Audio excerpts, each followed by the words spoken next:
We are live. We are live. Welcome to College Football's Peek Around the Corner with your host, Greg Flugar. We cover everything in college football because we love everything in college football. And if you do as well, if you love everything in college football, please subscribe to our channel. Smash the like button if you like our content. Share the video with your family and friends if you want to support this college football's rebel outpost, the home for the true college football sickos. With a donation, help us keep the lights on and grow the channel. Hit that $ where you make your comment, and I'll get to your super chat as quick as I possibly can.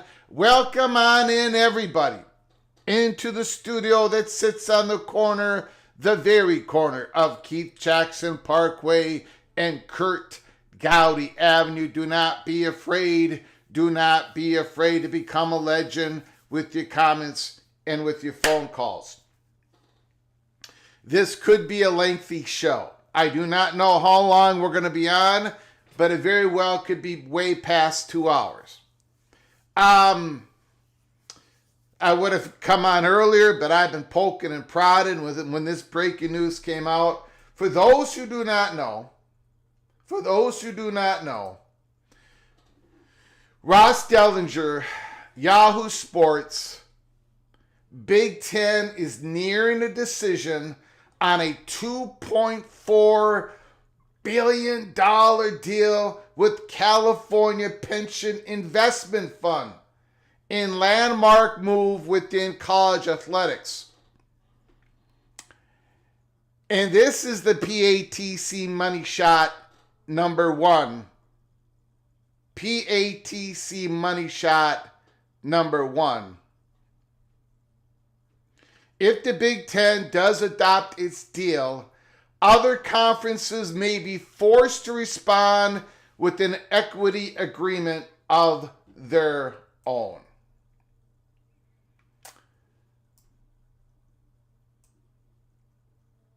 Ladies and gentlemen,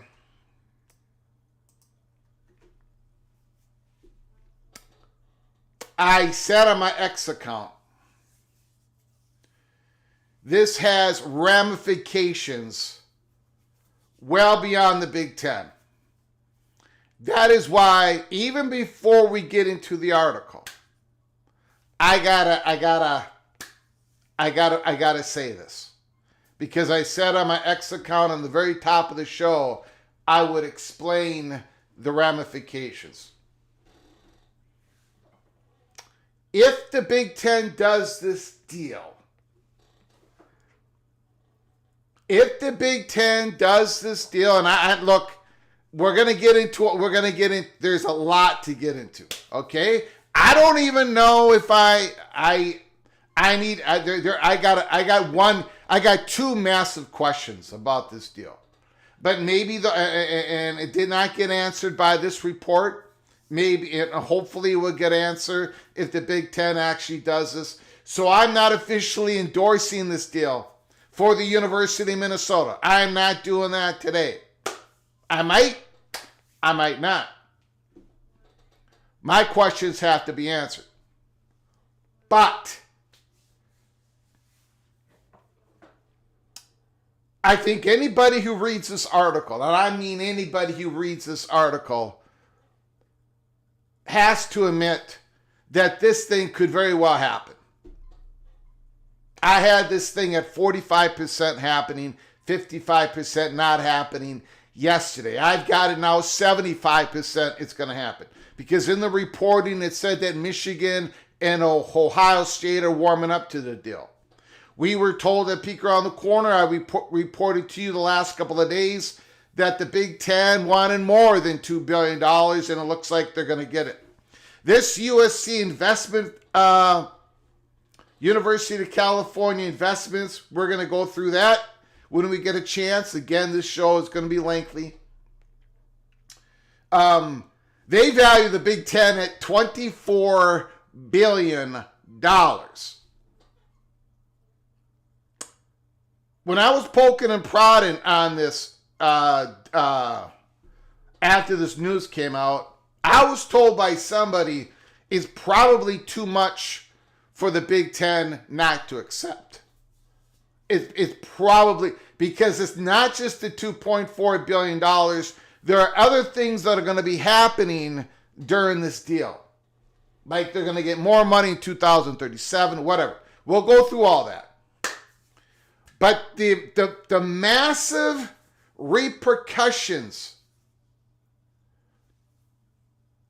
this goes well beyond the Big Ten. Well beyond the Big Ten. I want to go back in time. I said we were going to have to go back in time on this. I said we were going to have to go back to this. Nobody else is covering it. So we got to cover it here at Peek Around the Corner.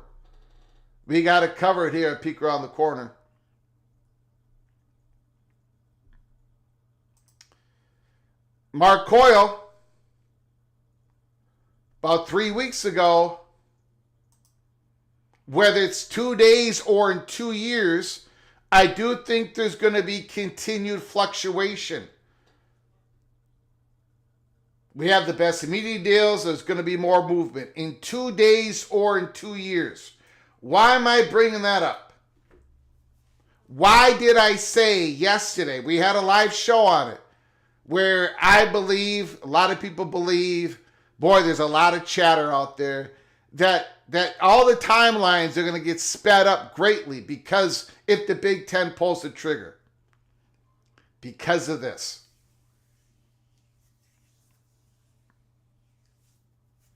It's a 10% stake. 10%. They're getting a 10% stake. But let me focus in on something. Ladies and gentlemen, and it goes into much greater detail when we go through the article. But buckle up. If the Big Ten does adopt its deal, other conferences may be forced to respond with an equity agreement on their own. We've talked about how these other conferences have been talking, lining up. In this article, it talks about how Brett Yormark has had 2 different iterations. They continue to talk about it. The SEC continues to talk. Everyone's doing it, guys. Everybody's doing it. But here it is.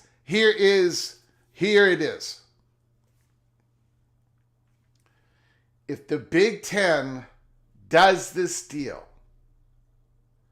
their grant of rights go from 2036 to 2046.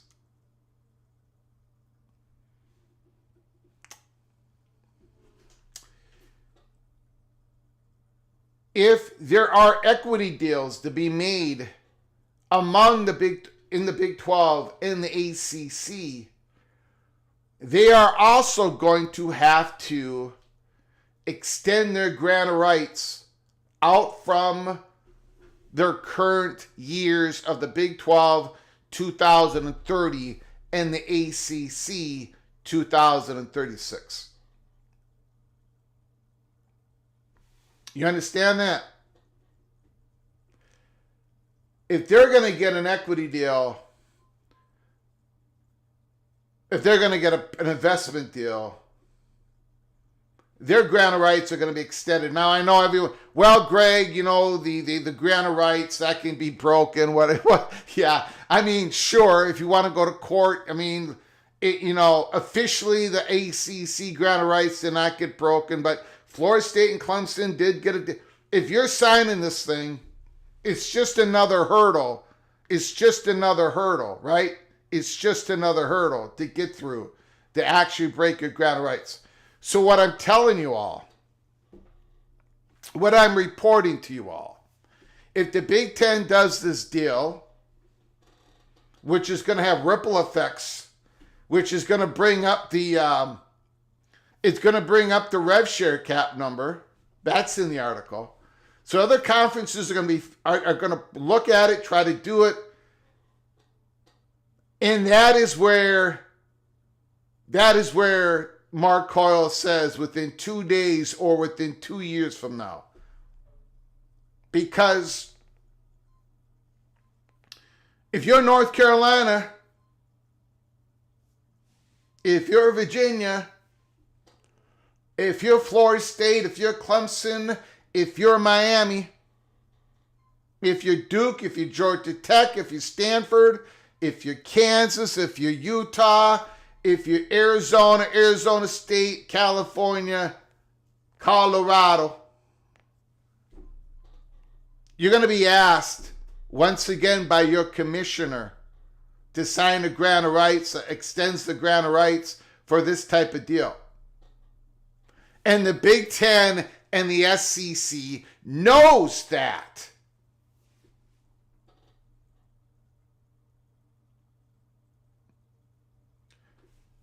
So conference realignment, as we said yesterday, the timeline will get sped up. Because if the Southeastern Conference truly wants North Carolina, and they do, not only are they competing against the Big Ten, but they're competing against an ACC equity deal.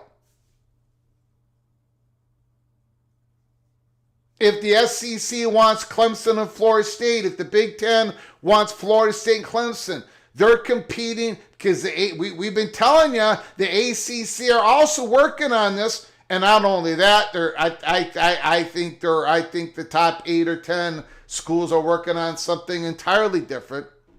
They got a lot of different lures in the water. So if this Big Ten thing happens, it speeds up the timeline on everything. Of course it does. That is my point.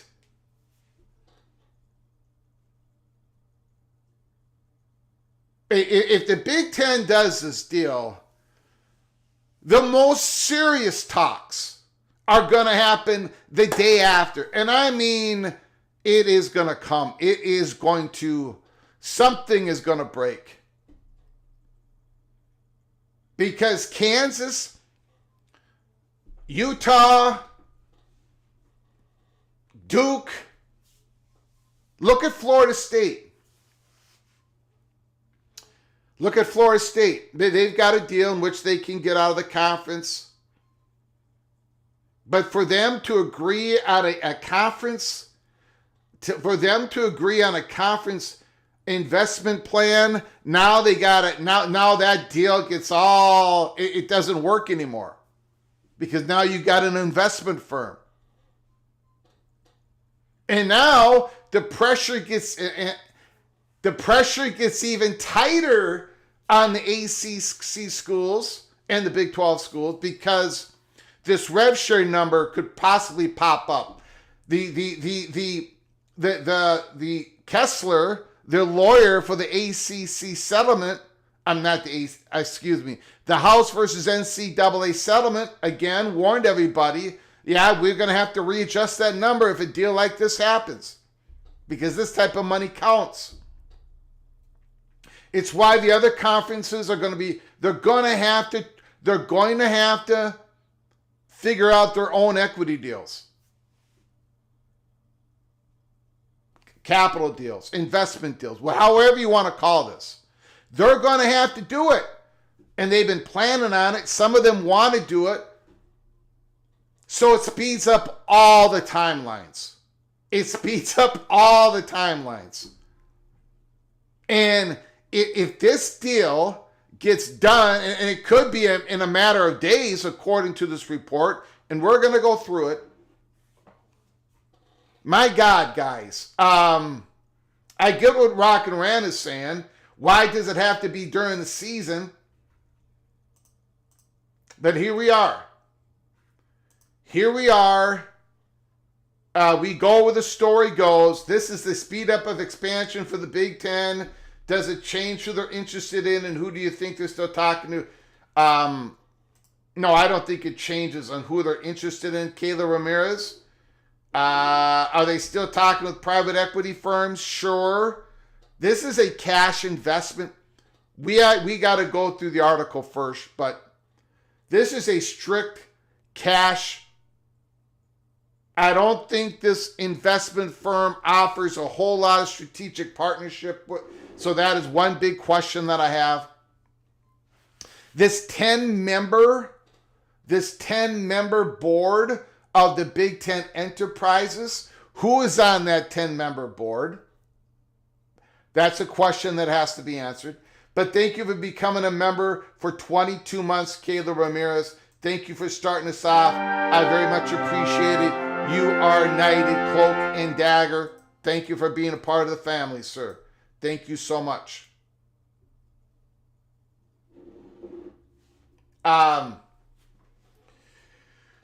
This is like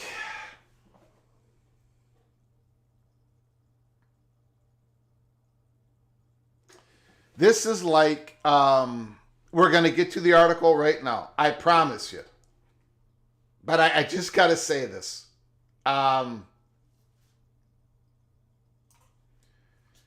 And people are asking, why now? Well, the Big Ten, what they're doing is they're establishing the structure that the Super League would have.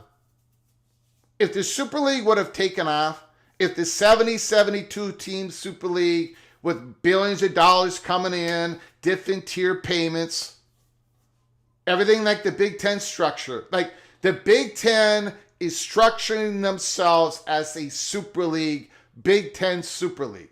That's what they're doing. But they're doing it on their own. That's what they're doing. And other conferences are going to follow suit. I used to play poker.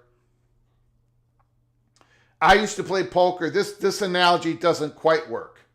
But I used to play poker with my guys. We're growing up, we're playing. And one of our friends, his name was Pat Mountain. And Pat Mountain, you knew when he had a good hand. Because he would rush the bid.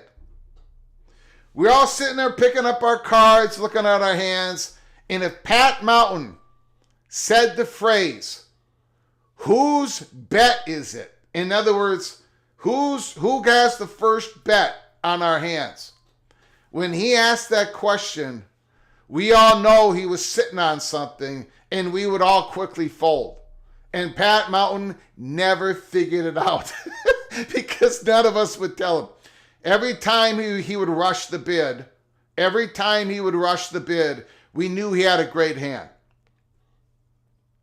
That's what I think the Big Ten is rushing the bid.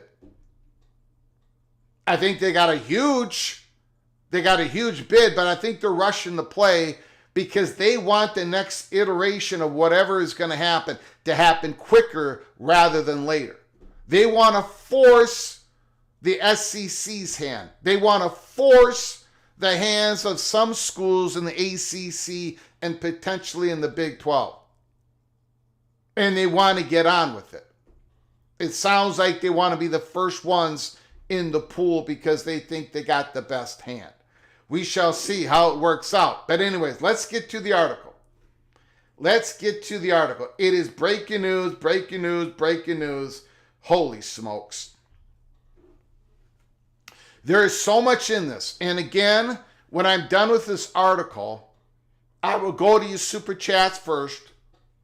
We'll go to your phone calls. Super chats always supersede everything else. But we are going to get into it, guys. But we got to go through this article.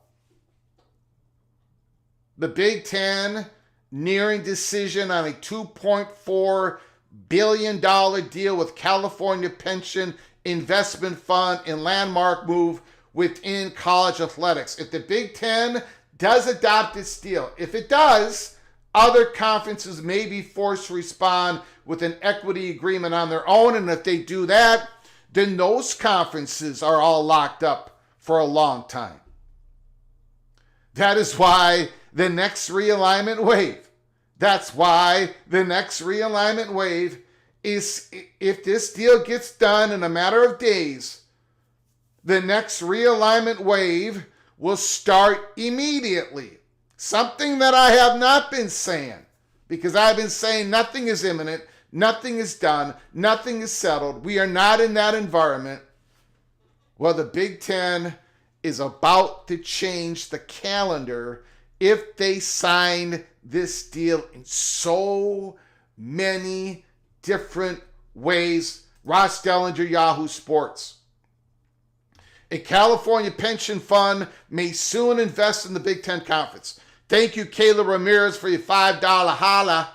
I will get to your super chat when I'm done with the article. I appreciate it, sir. Thank you for your generosity once again. An investment fund of the University of California pension system is in negotiations with the nation's largest and perhaps most valuable collegiate athletic conference to infuse about $2.4 billion in immediate cash to its 18 schools and help create the conference's long-discussed subsidiary, Big Ten Enterprises.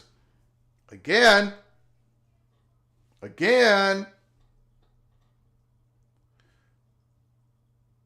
Big Ten Enterprises, I got 1,000 questions on this. Now that I know, well, I don't know. I don't know if there's Who is on this board? Who is on this board that is going to create the Big Ten enterprises? Those with knowledge of the negotiations spoke to Yahoo Sports under condition of anonymity, as they were not authorized to speak about the potential 20-year agreement. Again, Big 12, ACC, SEC, if you do this type of agreement, it's going to be a long agreement, a long grant of rights. So ACC and Big 12 schools, if you're going to make a move, I think the door is going to be open to some of you in a very short period of time.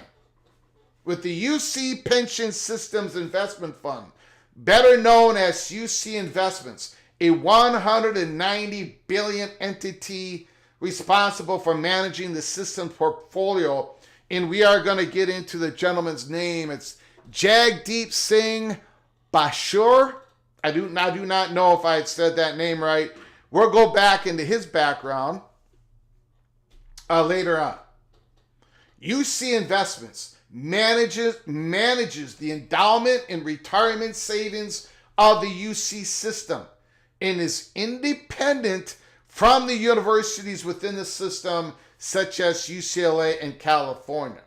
So let me say right away, does this help California become a Big Ten school, University of California, Berkeley? I'm going to say it does not help them. It doesn't hurt them, but I don't think it helps them either. Just let me put that out there right away. The Big Ten's year-long exploration into the private investment world is at its seminal moment.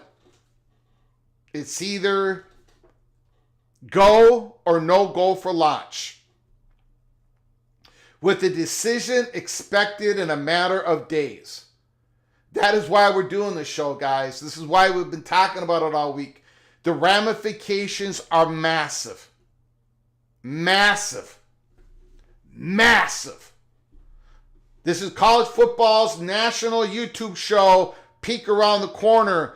This is a massive peek around the corner. If this happens, under the proposal, UC Investments will finance the potentiality groundbreaking deal with the league to deliver an average of $140 million to each of the conference schools in upfront payments. Over the last week, Big Ten executives and Commissioner Tony Petitti accelerated their efforts to socialize and finalize deeper details of the concepts with presidents, athletic directors, and school board members. Stakeholders, this is the PATC money shot number 2 of the article. Number 2 of the article. PATC money shot number 2 of the article. Stakeholders of the conference's 2 biggest brands, the Buckeyes and the Wolverines, have warmed to the idea, paving the way for a vote as soon as next week. Those with knowledge tell the Yahoo Sports. So the Buckeyes and the Wolverines, the 2 schools that bring the most value to the conference, the 2 schools that would get the most money, cash infusion, and media tier payments, which is going to be talked about later in this article. I got to tell you, I think the Buckeyes and the Wolverines are looking at this deal and they're probably saying, boy, this is a whole lot of money coming to us. A whole lot of money coming to us. And by the way, Notre Dame.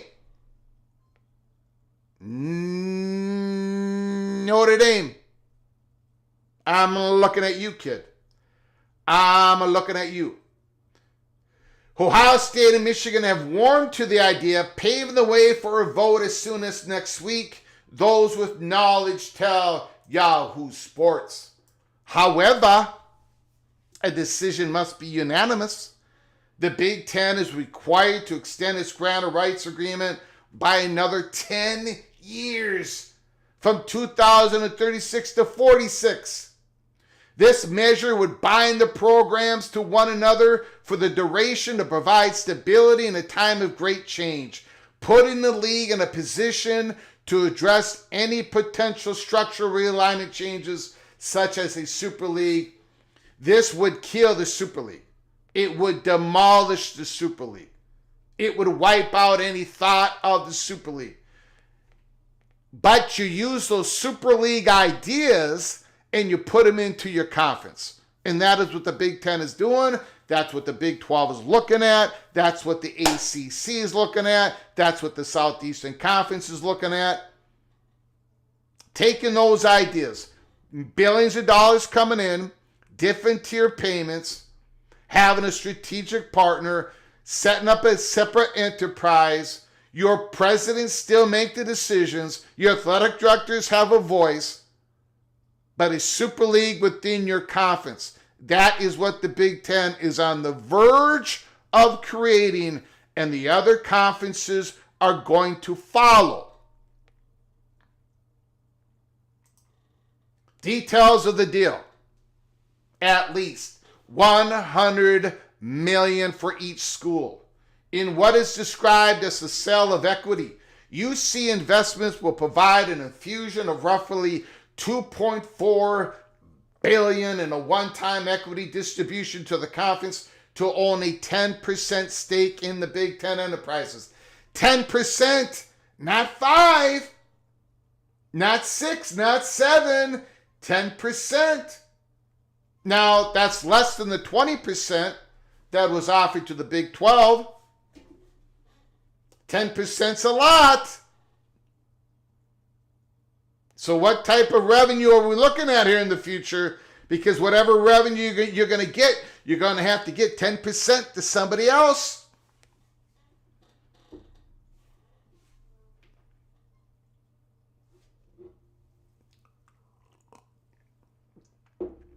The $2.4 billion will be distributed to the league's 18 schools in an uneven way, with a portion also used to create the Big Ten Enterprises, a private offshoot of the league intended to better monetize the conference's assets in this more professionalized environment of college athletics.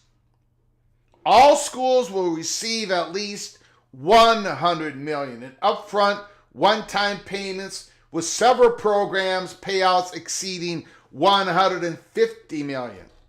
Your Buckeyes, your Wolverines, your Nittany Lions, maybe your Trojans, your Oregon Ducks. A massive influx in cash at a financially stressful time for athletic departments. 8-figure bonuses. Now this is PATC money shot. PATC money shot number 3 of the article. And 8-figure bonuses to schools are also expected in fiscal year 2037, when the Big Ten's deal with TV partner Fox is scheduled to end, likely triggering a significant media rights fee increase. We talk about the big increase the Big Ten is going to get in 2030. It very well could be a monster one in 2037. I got a feeling that there's some other thing that is going on in the Big Ten in which Fox's relationship with the Big Ten could change well before 2037. We talked about that yesterday. We gave you the peek around the corner on this private capital, private equity coming on in, an invasion. We talked about it last year. We gave you the peek around the corner. We're giving you another peek around the corner. We believe there's a possibility of a structural change between the Big Ten and Fox before that 2037 hits. We'll talk about that later once again.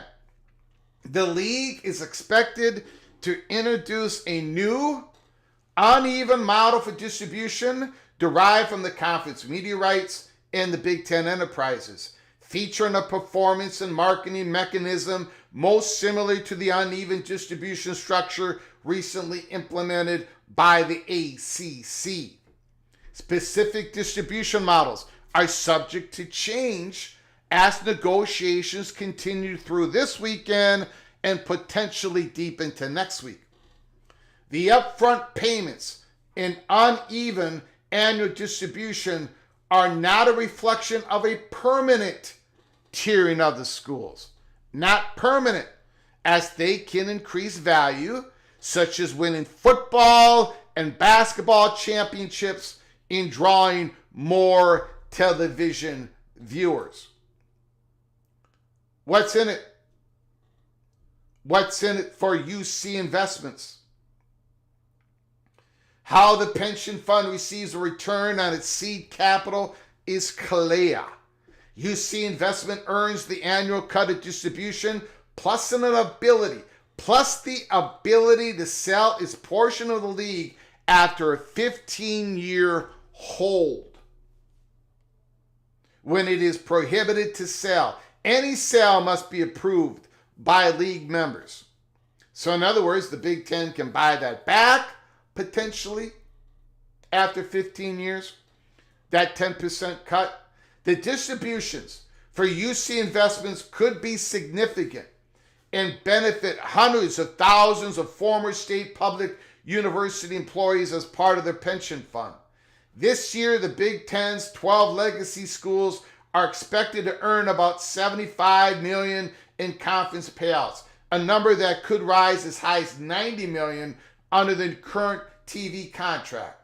The league is likely to renegotiate its media rights deal as many as 3 times during the 20-year length of the deal. 3 times. Woo. Though its agreement with Fox doesn't expire until 2036, the conference is in the 3rd year of a 7-year, $7 billion plus media package with Fox, NBC, and CBS that expires in 2030. In their private equity and capital pursuit, Big Ten officials, PATC money shot number 4 of the article. Big Ten officials only shifted their attention to UC investments in July. In July, that's just 3 months ago, during a meeting with UC Investments Chief Investment Officer Jagdeep Singh Bashur, who is in a decade on the job, has more than doubled the portfolio into nearly $200 billion. The fund made an offer late in the process to outbid the traditional private equity firms like Apollo Global Management and Blackstone, both thought to be sole finalists. The offer from UC Investment is to believe to have been a significant increase from those firms and puts the implied evaluation of the Big Ten at $24 billion. Now, there was a report that came out, I think it was from Wall Street Journal, that had an evaluation of the Southeastern Conference at $13 billion, the Big Ten at like $12 billion, something like that. And then the Big 12 at $6 billion, something like that. So this is quite the leap in that evaluation of the Big Ten. The pension fund is considered a passive investor, as it is expected to take no role in the daily operations of the conference and a limited role in the Big Ten enterprises, where it is expected to have a seat on a board of possibly 10 members. Okay, so here's my big question. I really have no problem with this pension fund having a seat on a board of Big Ten enterprises. My question is who are the other 9 members? Who are these people? Because they better have some expertise in commercializing the assets of the Big Ten. Who are the other 9 members of this board? Or 10 members, or 11, or however big this is. Back to the article. Despite the characterization of this private equity deal, the passive nature of the agreement is comforting for those Big Ten stakeholders on edge about entering the first of its kind agreement in college athletics. Why does the Big Ten need private investment? Sportico first reported in January the Big Ten's foray into the private equity world with the banker Evercore as a way to launch Big Ten enterprises. And ESPN last week unearthed more financial details of the concept. The firm, as well as specific financial figures, has remained mostly unreported. We need details. We need details. I gotta know what this is, man, this Big Ten Enterprises. Who is on the board at the Big Ten's men's basketball media day on Thursday? Petitti addressed the issue of modernizing the conference with the marriage or with private capital. Whether we decide to take the strategic investment is what we're considering, with the goal of continuing to grow opportunities for student athletics. The deal would come at a time of great financial stress on universities. For the first time this year, NCAA Division I schools are permitted to directly compensate their athletes under a capped revenue shared system birthed from the NCAA's landmark settlement of 3 antitrust lawsuits, most often referred to as House. Most schools in the Big Ten, Big 12, ACC, and the SEC are spending upwards of $20.5 million this year on their athletes, a budgetary hole that many athletic departments are filling with an increase in university subsidies, often from student fees and other state dollars. The upfront cash to the Big Ten schools would allow them to operate with more financial flexibility around stadium projects, revenue share to players, and even the cost of such things as the Luke Fickell coach's buyout. Ryan Willie, congratulations if this deal happens. Congratulations to the evil Badger, Ryan Willie. It's in a fascinating situation. The Big Ten's cash infusion could impact athletic revenue share pool cap, PATC money shot number 5. PATC money shot number 5. In a fascinating situation, the Big Ten's cash infusion could, we don't know for sure, impact the athlete revenue sharing pool cap that schools are operating under as part of the House settlement agreement.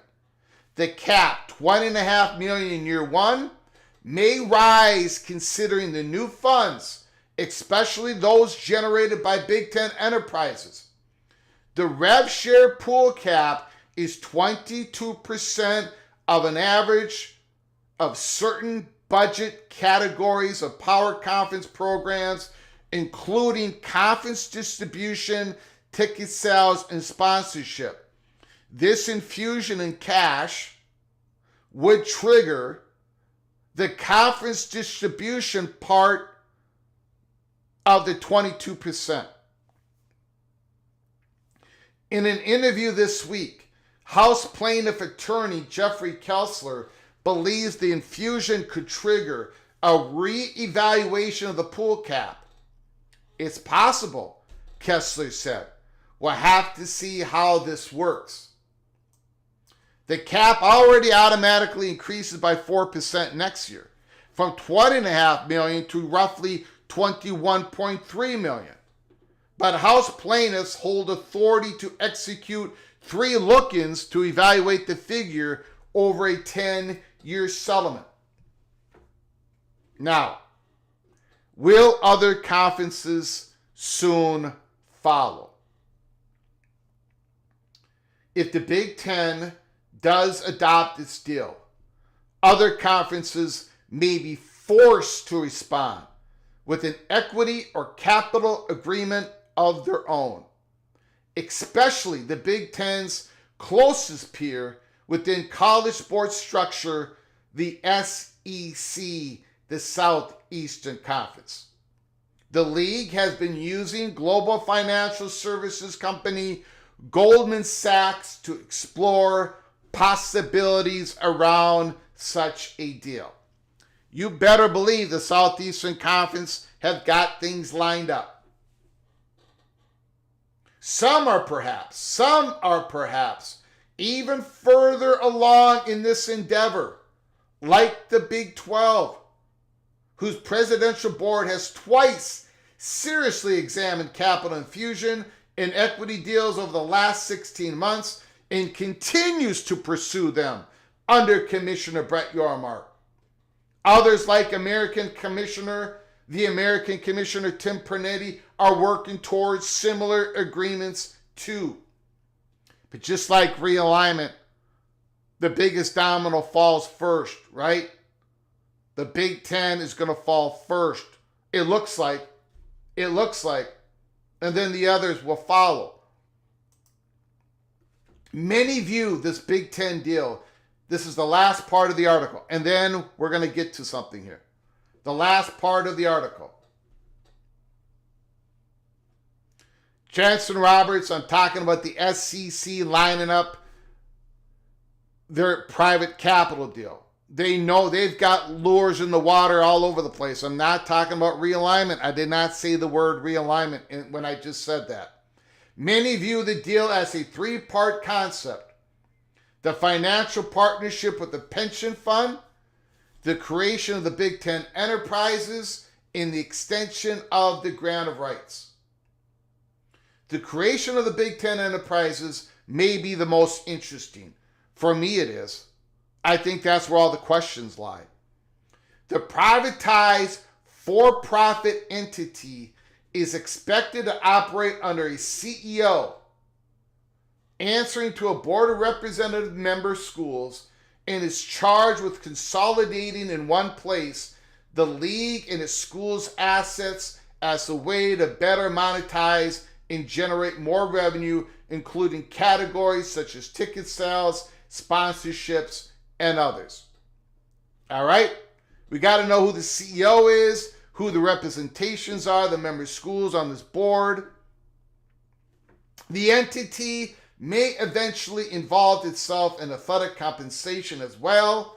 Already, the Big Ten office, unlike other leagues, is responsible for sharing revenue with athletes from its membership distribution. In other words, the Big Ten enterprises may be the entity that directly pays the student athletes when it comes to the rev share stuff. Okay. All right. So here's the deal.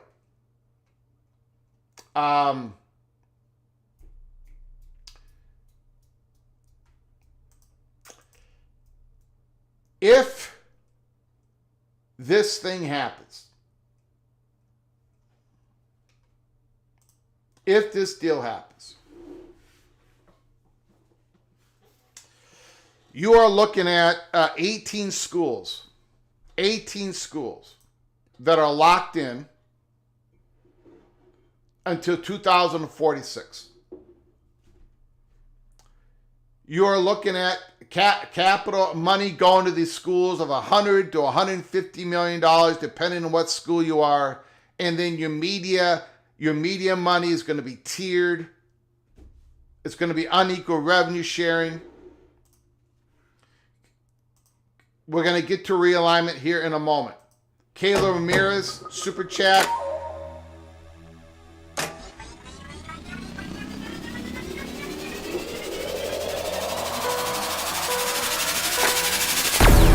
So we could hear something when it comes to expansion before the season ends. I don't think we're going to hear anything officially. But you better believe you're going to hear something here at Peek Around the Corner and other places and other reporters. If this thing happens, the most serious talks begin. This is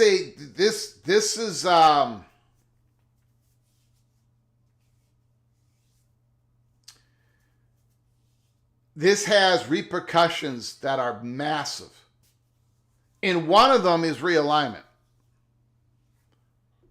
The schools that are candidates to get to the Southeastern Conference and the Big Ten,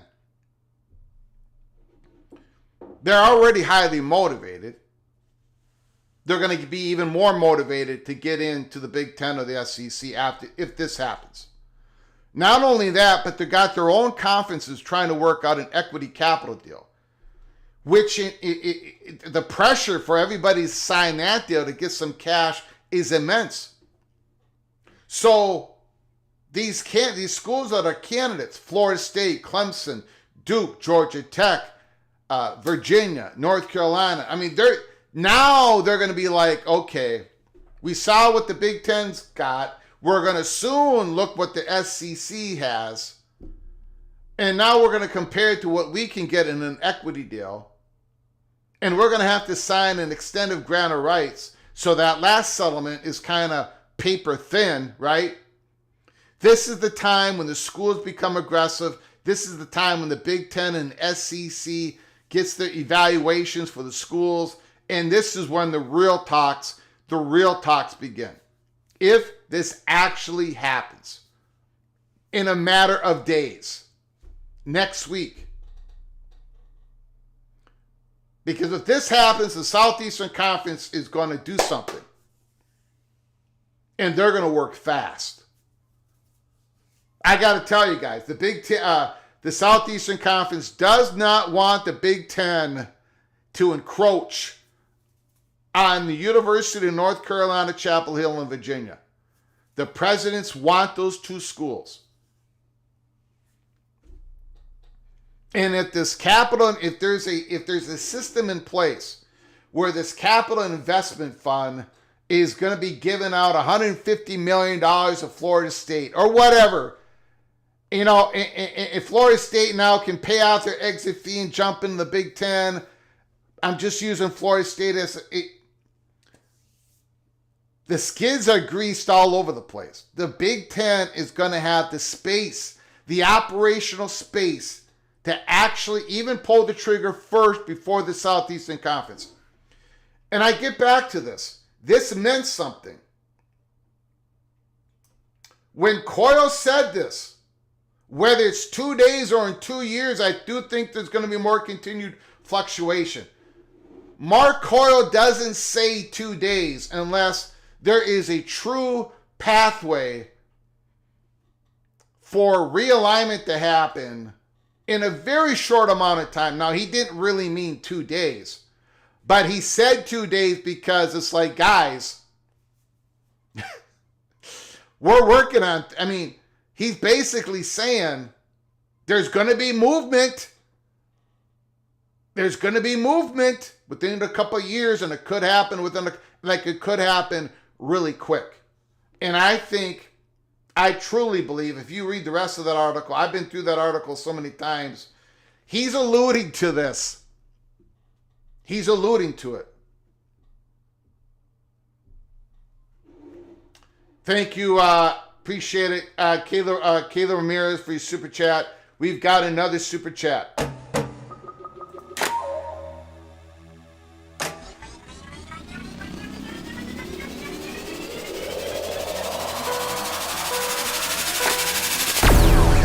Ryan Willie Eagle Badger. There are thousands of fans that would help Fickle and McIntosh pack their stuff up and show them the door.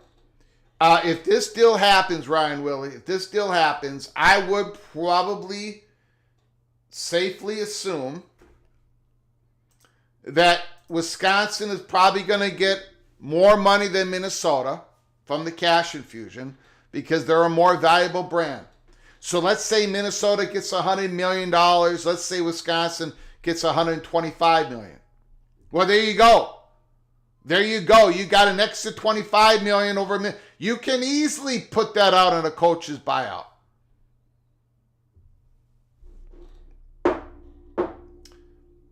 Okay, so enough with the Coyle quote. I tell you, but that's an important piece. Okay. I won't bring that up again. I will not bring that up again. They're all plotting. The SEC is plotting. Absolutely. I have been, that's why all these college football reporters, they keep saying, well, the Big Ten has all these bad ideas. Everything the Big Ten has come up with an idea on, the other conferences are doing it. They're thinking and doing it anyways. The Big 12 has been down this road a couple of times. They're going to go down it again. The ACC are working on two different. The ACC is working on their own thing, and then there's part of the ACC that's working on their own thing. So again, it's the Big Ten that seems to get ripped on, but everyone's got the same ideas for larger college football playoffs. So yes, the Southeastern Conference has been working on this. Absolutely they have. Studzilla, my sources tell Minnesota is using the money from this private equity to build a PATC statue. I hear it's 50 feet tall.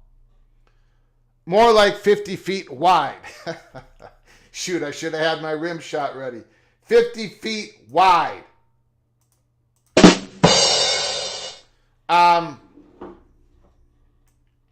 Okay, so we'll get to your phone calls, but this is important. This is important. The other conferences are going to try to move. Some of them are going to be able to move easier than others. On a private we're just going to pretend for a moment that this deal happens. Obviously, there's a chance that it's going to happen. I think we would all agree that there's a chance that this deal is going to happen. I finally got it over 50%. I think we can agree on that, right? It might not happen. But in the reporting, when it says that Michigan and Ohio State has warmed up to the idea, and both those schools are going to get well over $150 million, okay? Well, it's probably going to happen. So let's pretend it is going to happen. It's going to be easier for the Southeastern Conference to do it. They're going to look at that valuation and they're going to ask for more than the Big Ten, and they might just get it, right? It's going to be easier for the SEC internally, politically, to do it because the Big Ten's already done it. It's going to be easier, politically easier for Pernetti of the American Conference to do it. And I think that's going to have to force the new Pac-12 in the Mountain West to get their legal stuff behind them, and they're going to have to look at it. There also could be a possibility of a couple of well, I don't want to go down that road. And now look at the Big 12 and the ACC. It's going to be a little bit easier for the Big 12 to pursue this than the ACC. But then, when you're looking at it, Brett Yormark is going to say to his universities, he's going to tell them, look, I told you this was going to happen. Now, this is Brett Yormark, okay? Again, I'm just giving you my thoughts on this. Obviously, I can't read Yormark's mind, but Yormark is going to be telling his presidents, you know, that rev share cap is probably going to go up. It's going to be even more difficult for us to meet that. Things are not getting any easier. Now they're going to have a Big Ten Enterprises. They're going to have a for-profit body of people that are going to try to do deals together as a conference. The jersey patch deal, things on the football fields. They're going to do things together. They're going to try to create more money. And what are we going to do, Big 12? What are we going to do, Big 12? And then Brett Yormark is going to look at Kansas. And say, what do you want, Kansas? What do you want to do, Kansas? Do we have to go to unequal revenue sharing in the Big 12? Kansas gets the top dollar. Are you willing to sign a long, extended grant of rights, Kansas? And then Kansas and Utah and maybe a couple other schools, they're calling up the Big Ten. I think Kansas calls the SEC as well. Utah calls up the Big Ten and says, look, I'm getting squeezed here. I'm getting squeezed. If Utah joins the Big Ten, well, how much does UC investment kick in? Because when the Big Ten expands, UC investment's going to have to kick in more money to keep that 10% stake. So Utah's going to get some money from UC investment, and they're going to use it to try to get out of the Big 12 current grant of rights, which might cost them $80 million. But those conversations between Utah and the Big Ten, Kansas and the Big Ten, those conversations between Florida State and the Big Ten, Clemson and the Big Ten, Miami and the Big Ten, North Carolina, Virginia. Is this the Big Ten's shot to try to get those two universities, the two universities they want, but they know they're behind the Southeastern Conference on it? Is this their shot?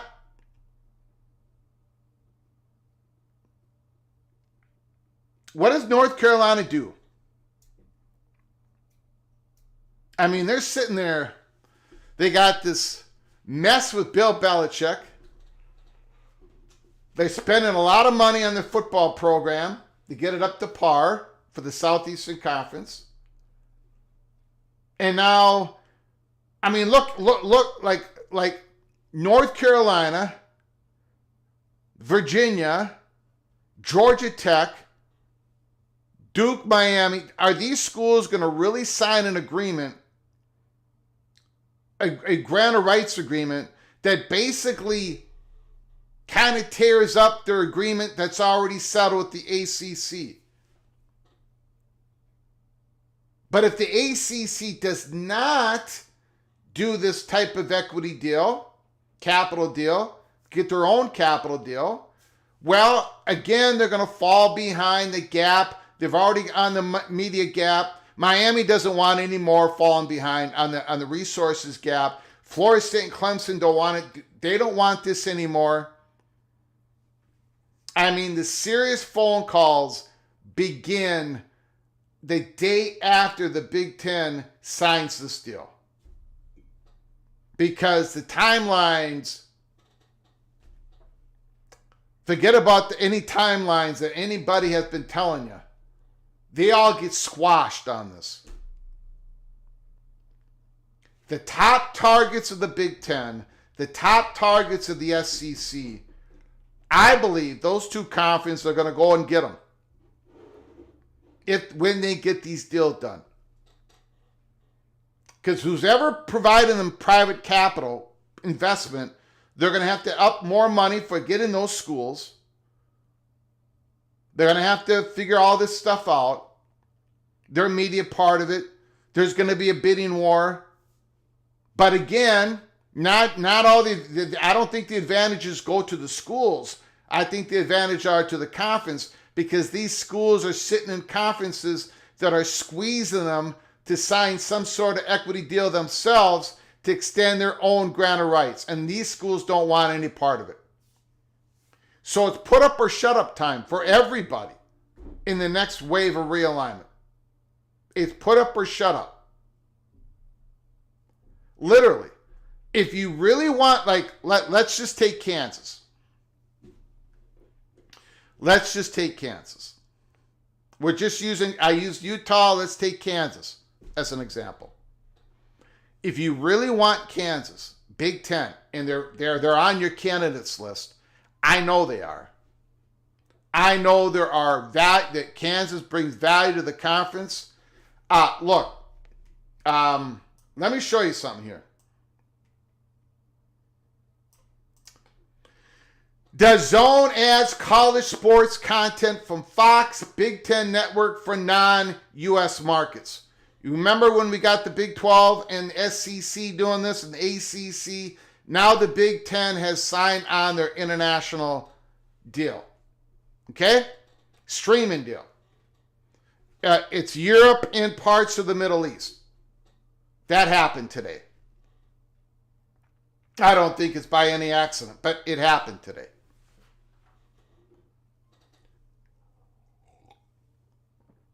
It happened. DAZN adds college sports content from Fox, Big Ten Network for non-U.S. markets. Again, we believe when it comes to the Big Ten Network, we believe the future of the Big Ten Network is going to be put on some massive streaming platform in the United States of America. Yeah, it's still going to be part of Hulu and all those other packages you get, your cable package. But it's also going to be put on some major streaming company in the future. Kansas. Well, you know, Kansas would bring a lot of value to the Big Ten Network. Lots of value to the Big Ten Network. That is one of the primary reasons why Kansas is not so much tier one, like the football program. It's an up-and-coming football program, new stadium, big fan support, got a lot of money in that market when it comes to basketball. But it is the basketball and the Big Ten Network that is going to fuel that beast. International markets. Kansas has got a big brand, basketball brand internationally. And then you look at those ACC schools out there.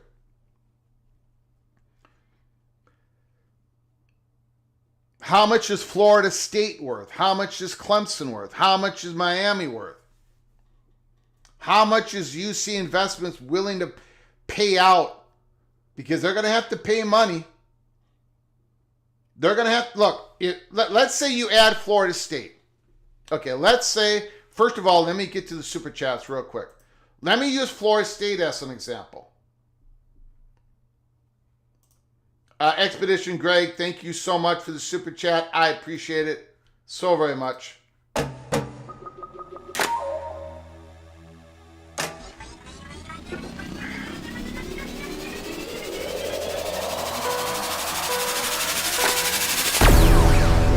Minnesota is renaming the football stadium the PATC Stadium with Greg's statue outside of the stadium. Thank you for the $5 holler, Expedition Greg. We do not have the naming rights for the stadium. That's Huntington Bank Stadium. There is going to be a bid on the naming rights of Williams Arena, the barn. I think it's the oldest basketball arena in college basketball, or one of the oldest. There's going to be a naming rights bid on that pretty soon here. I do appreciate Expedition Greg. Thank you for the $5 holler. Heartbreak 25. I'll support if there's a most favored nation clause to match the SEC and Notre Dame escalator. Okay, we're going to talk about Notre Dame next. After we talk about Florida State, we'll talk about Notre Dame. Big Ten alums have our own global strategic partners. Need the money. Thank you, Heartbreak 25. Thank you for the $5 holler. Hopefully you have recovered from that Nittany Lions loss. Hopefully, I know you've been trying to recover from it. I hope you have. We are Penn State. We are Penn State. Thank you for the $5 holla. I appreciate it. We've got a massive super chat from the MBM Cowboy.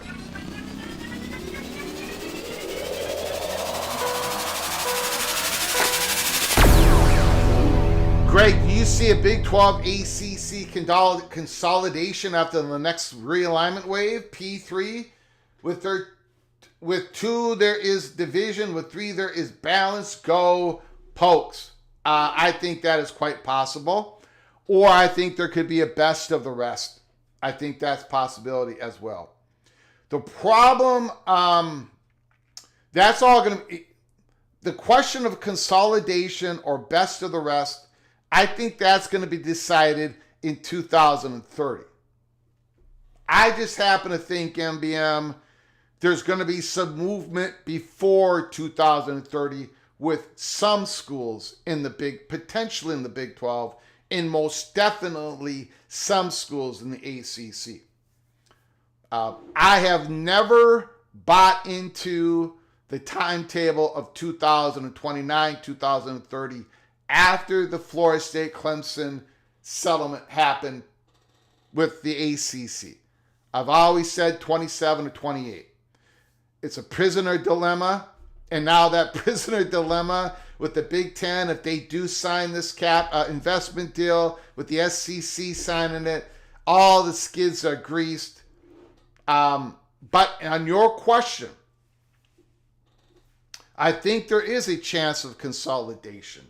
I think there is.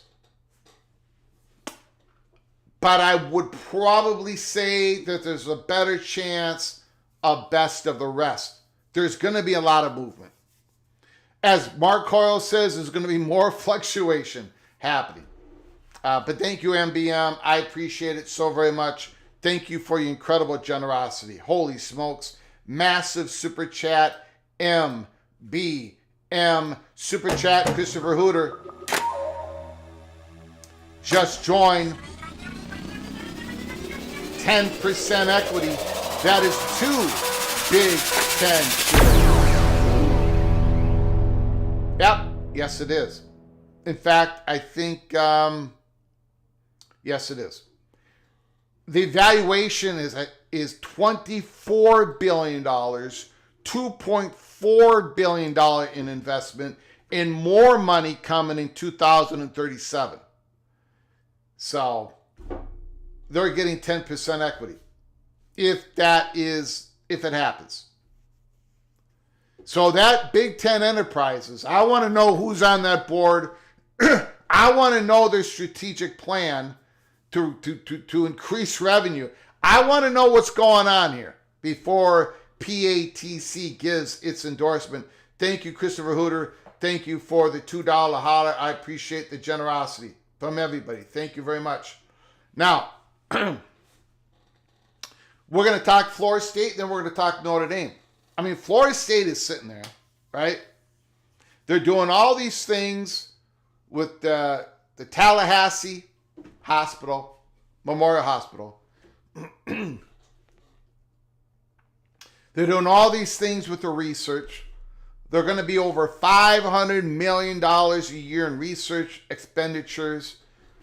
When the 2024 official numbers come out, they haven't. They usually are 2.5 years behind when the numbers come out. They'll be coming out pretty soon. But in 2023 research expenditures, Florida State was in the mid 400s. A growing research university. They're sitting in the capital of Florida. The state of Florida has already struck a deal that they're going to support the public universities in the state of Florida when it comes to genome research, which is what the Big Ten wants. Let's say the deal gets done in a matter of days. I still feel I have no reason to believe anything has changed in regards to the Big Ten top targets with North Carolina and Notre Dame. But the Big Ten has serious talks with Florida State. They're talking with Florida State. Let's say this deal gets done. The Big Ten's going to know what the valuation that UC has on Florida State and what their valuation they have on Florida State. They're going to know what Fox, CBS, and NBC. They're going to know, they're going to have it on their spreadsheet of how much more Big Ten network subscribers are going to be, how many more subscribers are going to be in the state of Florida if Florida State joins the Big Ten. But if the invitation goes to Florida State and they accept, which I think they will, I think once an offer, the Big Ten is not going to offer unless they know a school is going to accept, and that school has to accept immediately. That's how it's worked. But Florida State joins the Big Ten. Florida State is going to get an infusion of cash from the UC investment. They are. If UC investment wants to maintain their 10% stake, if they really believe in the Big Ten, they're going to give an infusion of cash to Florida State. And it's going to be over $100 million. It's going to be over $100 million. Now, this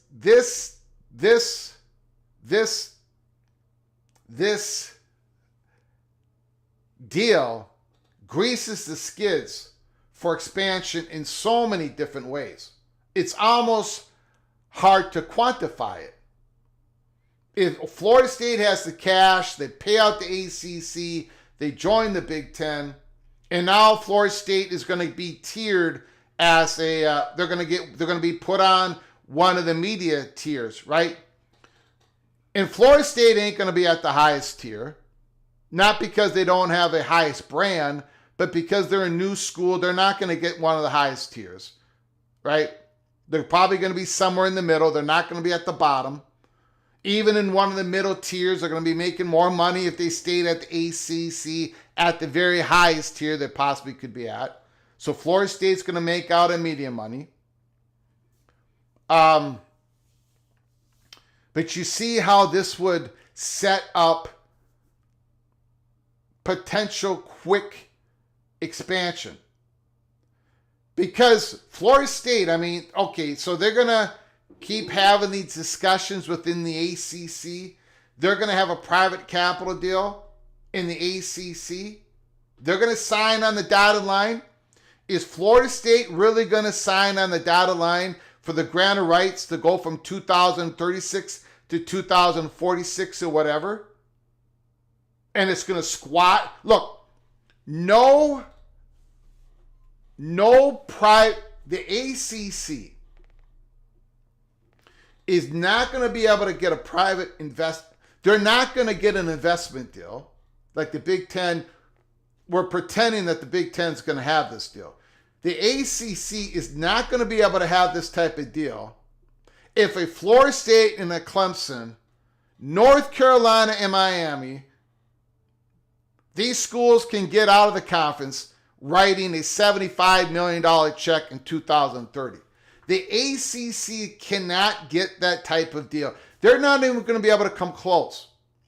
So for the ACC to do this type of deal, anywhere close to the Big Ten, and it's not going to be really close to the Big Ten anyways. Let's put it this way. For the ACC to do a type of deal that the Big 12 can do, a Florida State, Miami, and North Carolina, Virginia, they would have to say, okay, we're not going to write the $75 million or $129 million, whatever year, to get out of the ACC. We're going to have to rip up that agreement. And those schools are not going to do that. They're not going to do that.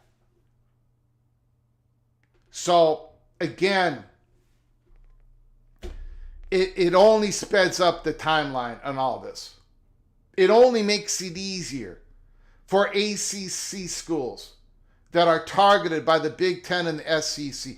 This type of Big Ten deal only makes it easier for those schools to leave the ACC. Not harder, not harder, not harder, easier.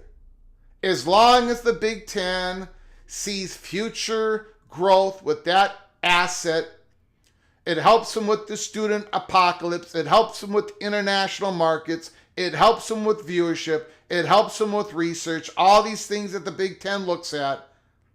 It makes Big Ten expansion much, much easier, especially with the ACC schools, because now they have their money that they can put forward to the ACC exit. Notre Dame.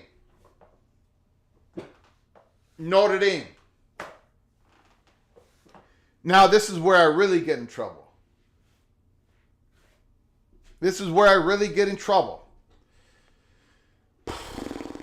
So, probably one of the biggest reasons why this is the most unpopular national college football YouTube channel in the country.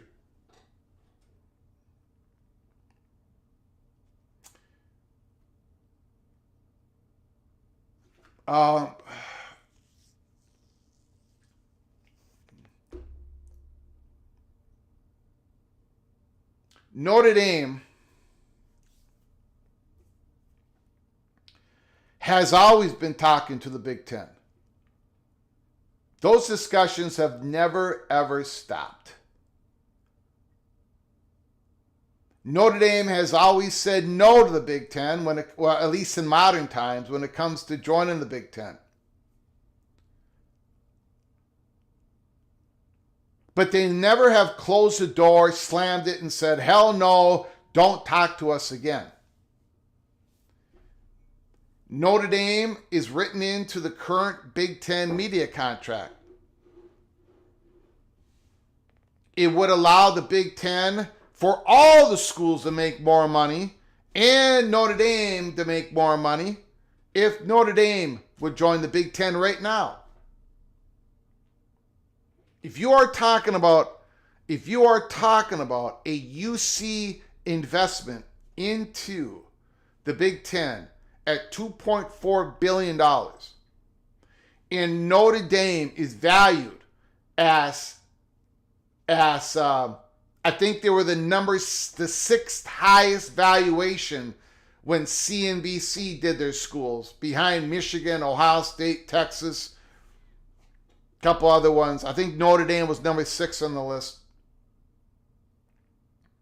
The infusion of cash that Notre Dame is going to get on this deal would be as high as Michigan and Ohio State. The media money would tip in at the highest level along with Michigan and Ohio State. Notre Dame is not going to be able to get any, they're not going to be able to match this type of deal for the next, from now until 2046 as a standalone, as part of what they're doing with the ACC. The only way that Notre Dame could even come close to matching the value that they would get from joining the Big Ten if they join the Southeastern Conference. And they're not joining the Southeastern Conference. Of all the major ramifications, the repercussions of this Big Ten deal, I think it affects Notre Dame the most. You got Big Ten Enterprises. And by the way, for those that say that sweetheart deal that the NBC doesn't even match what the Big Ten schools get right now, Nebraska, Steve. Notre Dame does not get the same amount of money as Nebraska on their Tier 1 deal. Having said that, Notre Dame is not against these private type of investment, these investment deals. Remember back in the day when people were talking about this 72 team Super League, where we were going to get billions of dollars flowing into the 72 team Super League? Remember that? And that Notre Dame would get one of the 8 permanent highest media carve-out money, payout money of all the 70 schools. Notre Dame would be one of the top 8, the permanent ones. Remember that idea that was put out there, backed by private equity? Remember all that? Billions of dollars coming in. Everybody would set up in these new divisions. Notre Dame would not be independent no more. Notre Dame would be part of the Super League. And they would be paid top tier. Who was one of the sponsors of that Super League idea? Who signed their name on the dotted line to sponsor the Super League 70 team, billions and billions, $7-9 billions of dollars coming in to support the Super League, different tier payouts, unequal revenue sharing. Notre Dame gets at the top with the Buckeyes in Michigan. Who wrote their name? Who signed on the dotted line to sponsor that idea? Jack Captain Swarbrick, the longtime athletic director of the Notre Dame Fighting Irish. So, Notre Dame has been in the deep weeds of this type of idea. But they can't do it alone. They would not get the value alone. They needed to have it in the Super League because they don't want to do it in a conference format. And the Big Ten took that idea and they said, we will do our own Big Ten Super League structure. And all these other conferences are going to follow suit. They're all going to have a strategic investor. They're all going to have their enterprise. It's going to be the Big 12 enterprise. If they can get it done, I mean, if they don't implode.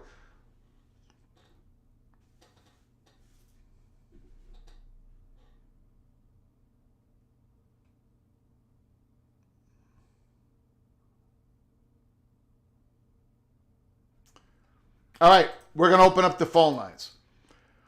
Opening up the phone lines. Sorry, guys, for the long monologue.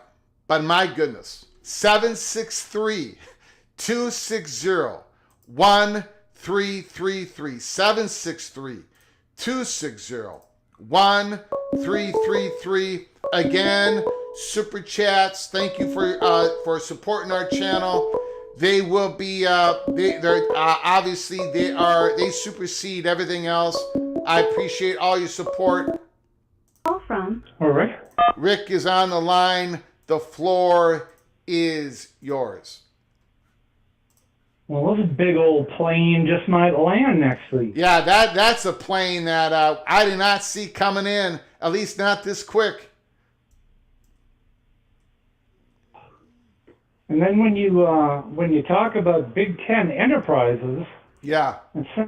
it sounds to me that like they're going to be hiring a whole bunch of employees. Well, yeah, but who are they going to be? We need to know this, right? We need to know how. We need to know. We need to know this more about this Big Ten enterprises. Before you go on, Rick, I apologize. Let me show everybody Jadeep Singh Bashur, and I apologize if I mispronounced the name. This is the man who leads the UC Investments. All right. He's a Canadian manager. He currently serves as the 12th Chancellor of the University of Waterloo in Canada since 2024. He's the Chief Investment Officer of the University of California. Again, but it's independent. University of California Investment is independent of University of California. He was born in Nigeria and West Africa. Parents to Sikh heritage.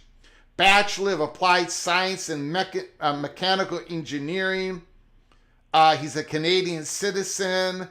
That's him. That's him up in the right-hand corner. I think he's the one member we know that's going to be on the 10, 11, 12 member board, but we don't know the other members. Thank you for your patience, Rick. I apologize for that. Go ahead, sir. Oh, that's okay. I'll always give way to Mr. Deep Pockets. Yeah, so I'm thinking maybe this might be the Big Ten Incorporated I had mentioned about 6 months ago. It may just get all these teams together and allow for that collective bargaining agreement and all of the benefits that go with collective bargaining. Yeah, I don't see that in the near term, but that's something that could happen. That's something that could happen in years ahead. Yep.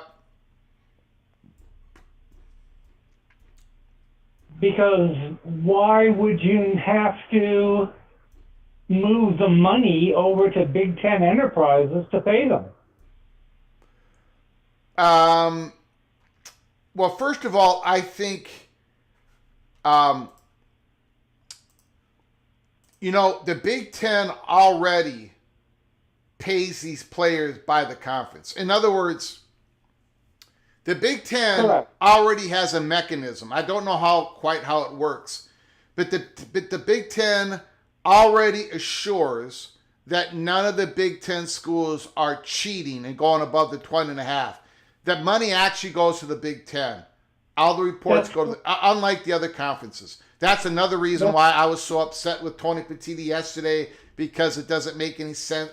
But I don't want to go down that road. But yeah, so I think that function would move over to the Big Ten Enterprises. That's correct, but the Big Ten doesn't pay them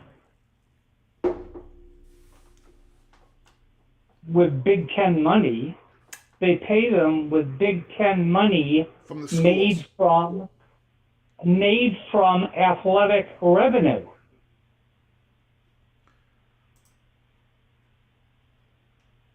Yeah.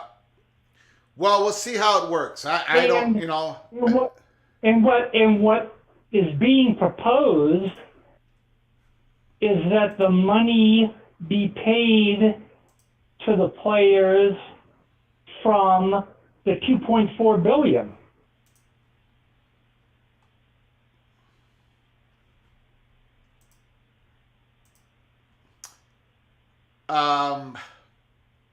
Well, the players now none of the players are getting paid directly by the $2.4 billion. The money's going to the schools. It hasn't been settled yet. Huh? It hasn't been settled yet. I know. But if this deal happens, the schools are going to receive a cash infusion, and then the schools are going to decide how to use it. There's not going to be a set aside out of this cash infusion that goes to the players. Well, where is the Big Ten Enterprises getting their money? The Big Ten Enterprises are getting their money from this deal as well. To set exactly. Up this. Okay. Exactly my point. That's exactly my point right there. Okay. So you can see the difference, right? Uh-huh. You can see the difference in the money coming from Big Ten Enterprises going to the players, as opposed to the way it's currently structured. Yep. Where that's all. That was the only point I was trying to make. Yep.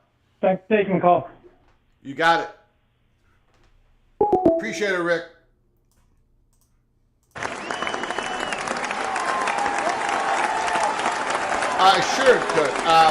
Sure it could, but it doesn't. It's not directly coming from the $2.4 billion. There's not a set aside that says, okay, this goes to the pay to players.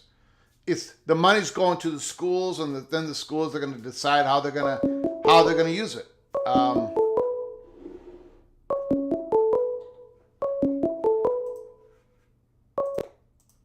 from Christopher Hooter. Christopher Hooter, the floor is yours. How you doing, sir? I'm doing good. Well, you are the Obi-Wan Kenobi here, I tell you.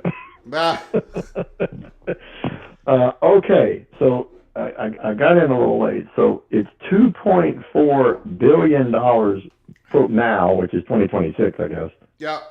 And, okay, for 10%. Well, that's a lot. Wow. Yeah. Okay, and then there's another infusion when? 2037. In 2037, there's another infusion. How much is that? It's going to be 8-figure numbers to each school. So maybe, again, hopefully we'll get more details if this actually happens. But let's say it's 50 million school. Let's say it's another billion. Yeah, $1 billion or something. Yeah. But we don't know. Another billion. Yeah, but we don't know. We're just guessing. Does that increase their private equity position? No, I don't think so. I don't think so. Okay, that's okay. All right. So, but it's still okay. Now I'm just thinking about Notre Dame here. Yeah. If Notre Dame doesn't want to join, maybe this is a means to make Oregon and Washington whole to bring in, I don't know, whoever, Florida State, whatever. Well, I because you're not going to add anybody without making Oregon and Washington whole, correct? If Notre Dame joins, Oregon and Washington would be made whole. Correct, but if they don't. But anybody else joining, I'm assuming that they probably won't come in on full freight before the 2030. I mean, look, if you're a school coming in and you're getting a big infusion of cash, 130 million, and you are going to be fully invested, Big Ten members, at the next media contract, it's still it's still a deal that, you know what I'm saying. It's going to be way more than what you're going to get where you stand. You know what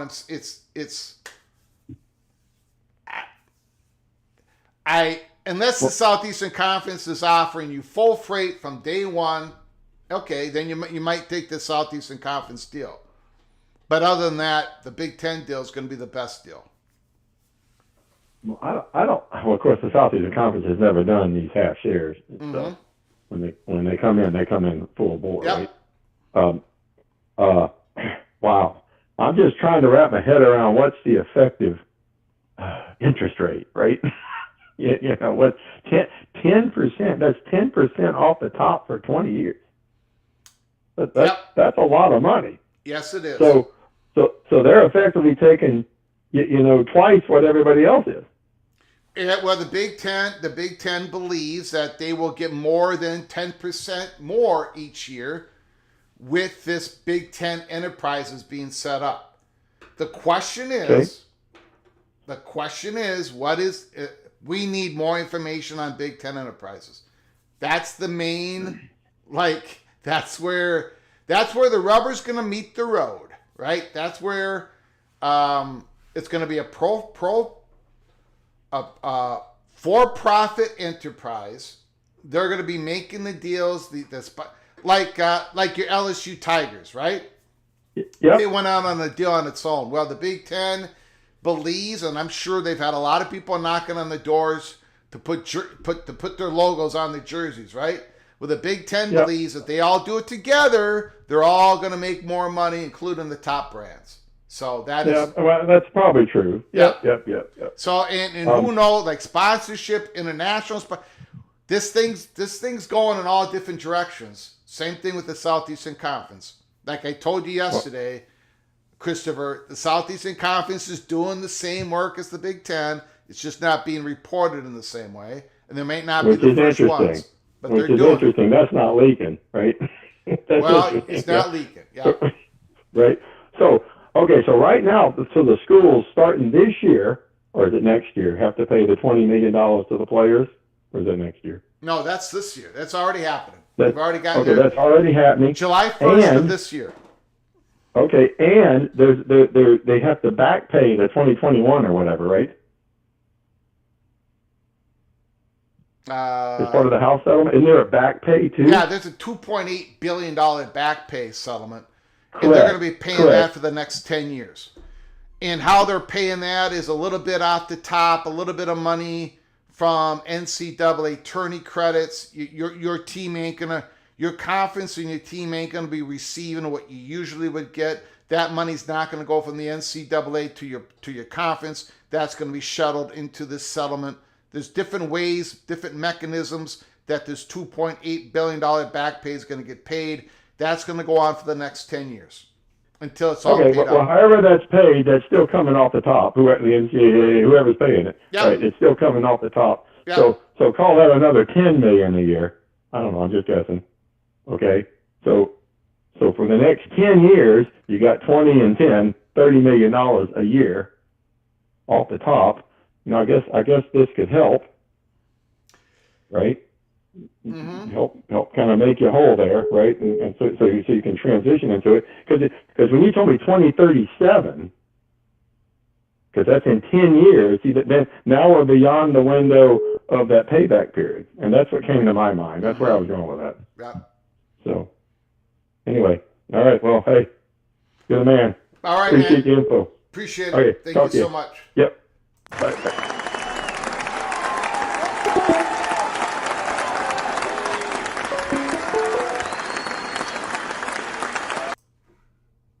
Oh, I missed the call. Call back. Whoever I just missed. You just hung up.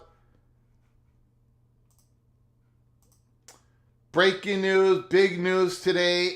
Big Ten is nearing a decision on a $2.4 billion investment from UC Investments. Decision is expected in days. They're going to be working over the weekend. They could be working deep into next week. But expect a decision most likely by the end of next week.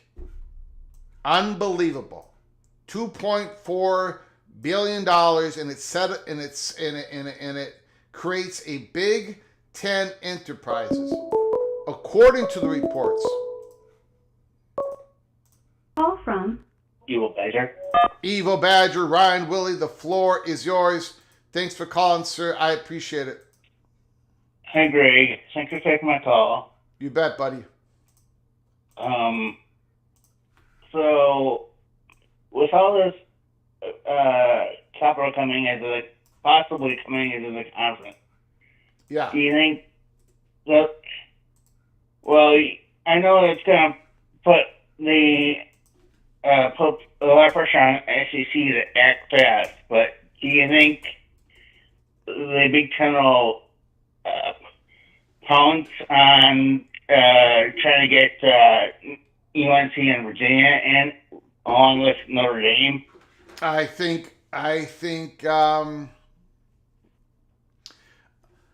those conversations are being had right now. I think UC Investments and the Big Ten universities know exactly what Notre Dame. Maybe I'm wrong. Maybe they haven't gamed this out to that extent. But I think they would have some parameters on what a North Carolina, what a Virginia, what a Notre Dame, what a Florida State, what the combination of these schools, what it would create value in the Big Ten, and what the UC Investments would pay if they want to keep their 10% stake to pay out for these add-ons for this expansion. I think I'm not saying that everything is all written in stone, but I think they have a certain range of numbers, compensation. I think that's all in this. I think it's all in their discussions. And I think, again, I know people are getting tired of me bringing this up, but I think it is the main reason why Mark Coyle used the words that he used. Within either in 2 days or in 2 years, there's going to be more movement. There's going to be more Big Ten expansion. It's happening. And I think this is why it's happening quicker, sooner rather than later. Go ahead, sir. Well, in my opinion, I think that if this gets done before the SEC gets their, if it gets done within the next couple of days or weeks, I think that gives the Big Ten a better chance of luring UNC and Virginia and Notre Dame and Florida State away from the SEC.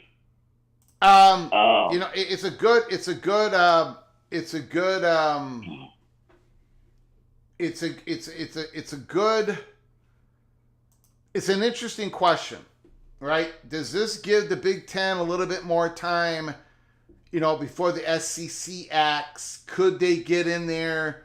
Could they take advantage of it? Quite likely. But I think that would be probably easily nullified by a phone call from Sankey to the ACC schools that they've been having discussions with, and he'll probably tell them, just hold on a bit. We're going to have a deal. We're going to have blah, blah, blah. You know what I'm saying? So, I don't know. We're just speculating. And one more thing. What do you think this does to Cody Campbell's idea of the government overseeing college football. Let me. This is a great segue. Ryan Willie, let me just quickly go through an article. Please stay on the line. Can you stay on the line, Ryan Willie? Okay, yeah, I can stay on the line. I appreciate it. I got it up on the screen here. CT Post. In college squabble, Booster rips commissions, but they say he doesn't know what he's talking about.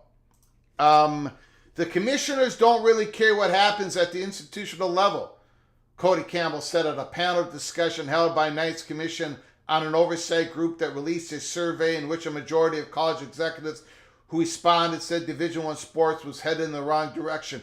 All they care about is what happens to them, and I think that is fundamentally the problem. Campbell said that he supports elements of the recently introduced SAFE Act, a bill co-sponsored by Senator Maria Cantwell, Democrat of Washington, that features a call for a rewrite of the 1960s law that would lift the restriction on college conferences from combining to sell their TV rights together.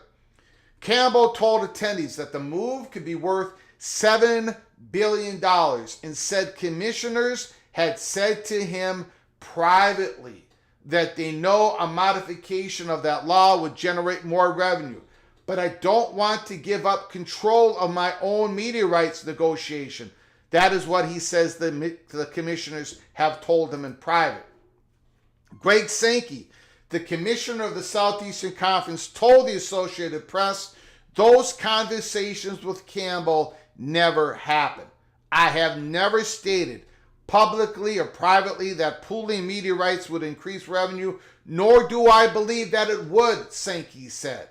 His misrepresentation of my position raises serious concerns about the accuracy of his other claims.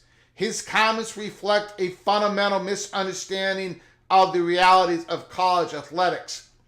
The Big 12's Brett Yormark also responded by saying Cody is entitled to his own opinion, but not his own facts. So Brett Yormark went all in on Cody Campbell. Brett Yormark said, I've never said pooling media rights will increase revenue, Yormark said. The only thing I have said is that hope isn't a strategy. There are unintended consequences to amending the 1961 Sports Broadcasting Act that Cody and his team need to better understand. And that gets back to what I've been talking about, is that the repeal of the 1961 Broadcasting Act isn't really, Cody needs more than that to happen. What Cody Campbell's plan is, that needs to happen, and the conferences can no longer be controlled their own media rights. That has to go to a government charter entity. Yormark doesn't want that. Sankey doesn't want that. Petiti doesn't. Nobody wants that. Nobody wants that. In further news, 31 of the 32 athletic conferences in Division I have written a letter to Congress today saying they support the SCORE Act. 31 out of 32. Only the Ivy League is not part of that letter. So when you're talking about building consensus, when you're talking about building a coalition, when you're talking about talking to commissioners and not vilifying them, talking to them and saying, let's get something done to codify this House settlement, well, that's how you get it done. So to answer your question, Cody Campbell's doing a great job with Texas Tech, putting out his own money to NIL things. That's great, fantastic. I hope him Godspeed and everything. But when it comes to his voice on the national stage, when it comes to him trying to get this thing that he wants to get done, it is DOA. It's dead on arrival. I reported it last week, and so that's that. But go ahead, Ryan Willie. I just think that he just wants Texas Tech to be in a better spot, like the SEC or Big Ten, and that's why he's basically having a temper tantrum. Yeah. Because the Big 12 podcasters in general are basically are having a temper tantrum because it's not fair for the Big 12 to not have the same, advantages as the ACC or the Big 10. Well, the thing is, in the Big 12 universities, there's not as many people, there's not as many eyeballs out west as there are in the eastern and the central time zones, and that's why I believe that the ACC and the Big Ten get more money. Mm-hmm. But I'll leave it at that. Thanks for taking my call. All right, buddy. I appreciate the call, sir. Call again, my friend. You got it. The great Ryan Willie. Thank you so very much. No,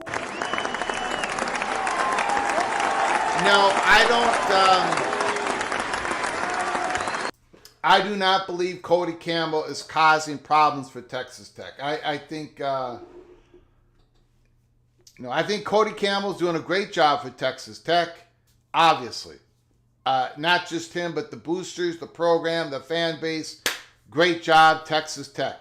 I don't think he's causing problems. I think presidents of the Big Ten, the Southeastern Conference, the Big 12, they can separate the two.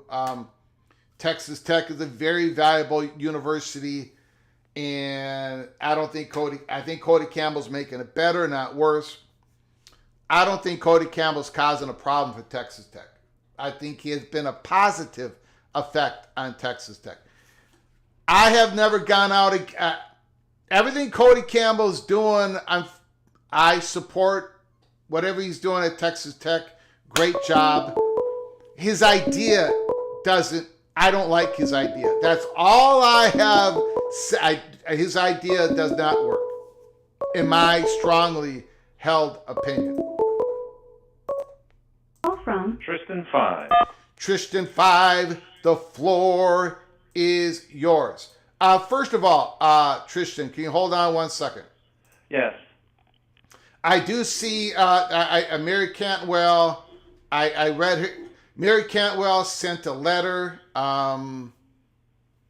saying that, she doesn't support private equity and things of that nature.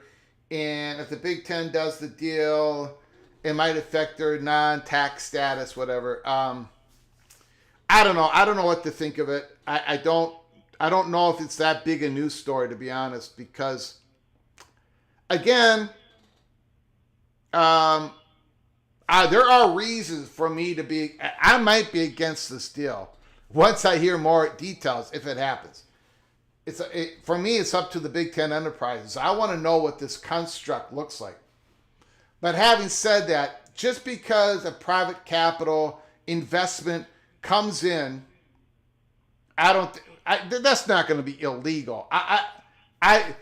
There's private equity stuff going on all through these public universities. I mean, these endowments, they invest in private equity. There's private equity invested in these research departments. There's private equity everywhere. And it happens at all different levels, in different deals, in different situations. So I just, if that bill, if that thing gains traction, I'll talk about it. But a letter to me is just a letter. We'll see. But anyways, Tristan 5, the floor is yours. Hey, Greg, thanks for taking my call. Listen, I didn't get to see the very beginning of your show, so if my question is a little off, that might be the reason. But you had previously said that one of the goals of going into a private equity deal for these conferences is to increase opportunities, to just, for example, do international marketing and things like that. This is with the state of California, right? It's a pension fund thing in California. Is that what this is? Yep. Okay. Is that an organization that fits that kind of a criteria? Nope. Where they're able to do marketing? No. Okay. So then does that imply potentially that that's one of more deals to come? that this is just the first one? Two things on that, and thanks for already another brilliant call by you, Tristan. Thank you for the question.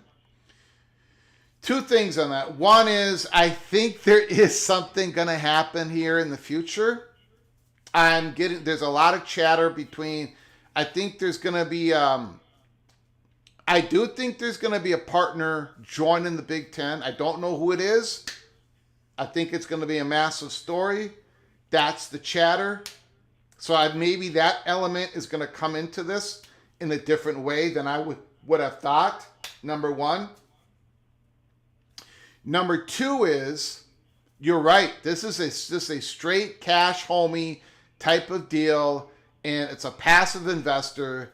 And to me, Tristan, a lot of it is going to hinge on this Big Ten Enterprises. Like, how does it work? What can it do? It's a for-profit element to this. I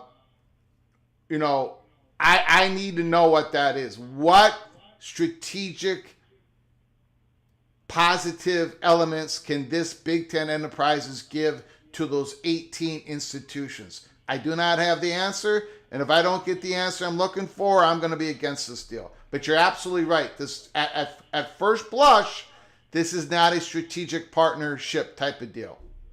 Okay, and then I had this other thought too. And Greg, I'm going to preface this by saying it's probably just me being paranoid, but I still have to put it out there for you to comment. Mm-hmm. So if you remember a couple of years ago when the situation with UCLA came along and they got to go into the Big Ten with USC, wasn't there something in their deal where when they received their media revenues from the conference, part of that money had to go to there was some other, was it Cal? I can't remember. Didn't they have to share some of their media revenue? Yeah, a little bit of the money goes to Cal. Yes. Yep. Okay. I'm concerned that this investment, and again, we have to see the final details, and I'm probably just being paranoid. Yep. I'm concerned that they're going to try and strong arm the conference into getting Cal into the conference. Yeah, that was one of my first questions when I poked and prodded when this breaking news came out, and before I came on live, and I talked about at the very beginning of the program. I know you weren't listening and other people weren't, so thanks for the question. I was told this has nothing to do with University of California, Berkeley, and their standing or non-standing with the Big Ten. This ain't going to have any effect with that. This is an independent. I was told that there ain't going to be no strong arming with that, but we'll see.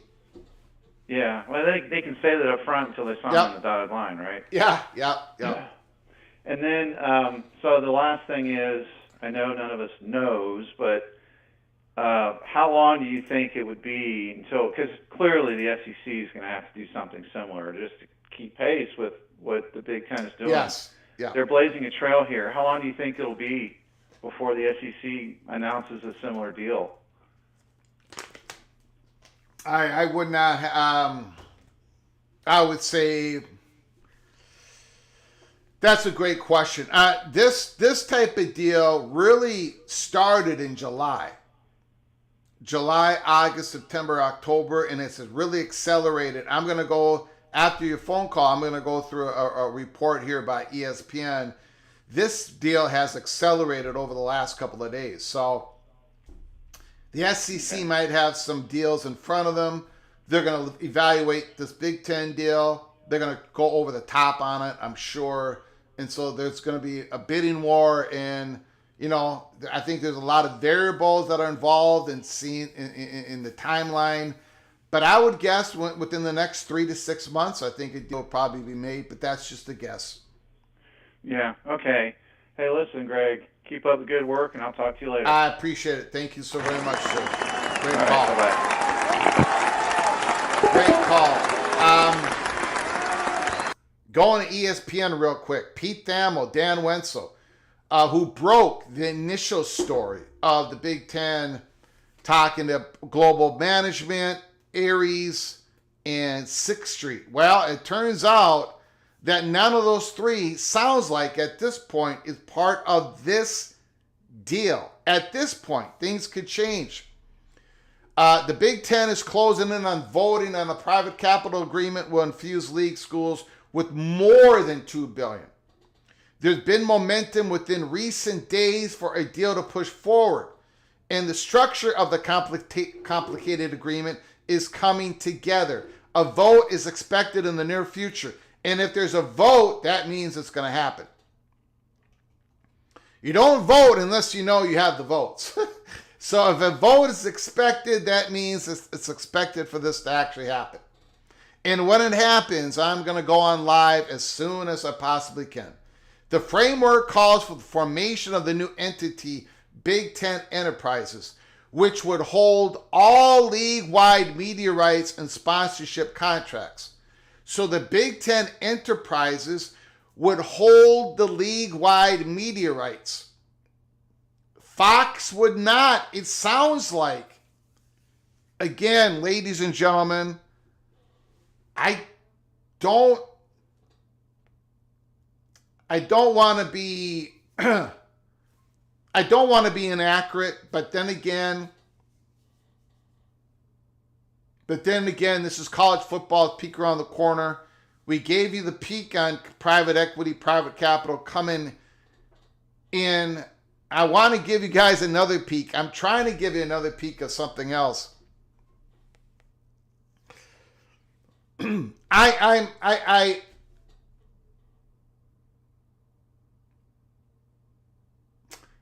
Ten Enterprises would hold all the league-wide media rights in sponsorship contracts. Well, the media rights are held by Fox. So I really believe, I've been told a door was open to me. There's a lot of unknown things going. There's something percolating about Fox, and I don't know what it is. I think there's going to be a structure change, and that's all I know.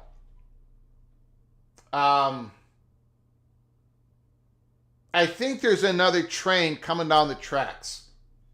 I don't know what it looks like. Just like I said, I don't know what this private capital thing's going to look like. But we believe it was coming, and it looks like it's here. Shares of the ownership in the Big Ten Enterprises would fall to the league's 18 schools, the conference office, and the capital group, an investment fund that's tied to the University of California. So you have this Big Ten Enterprises. You've got 18 schools owning a slice. You've got the conference owning a slice. You got the capital group owning a slice. Who's going to sit on the board? Who's going to sit on the 10-member board?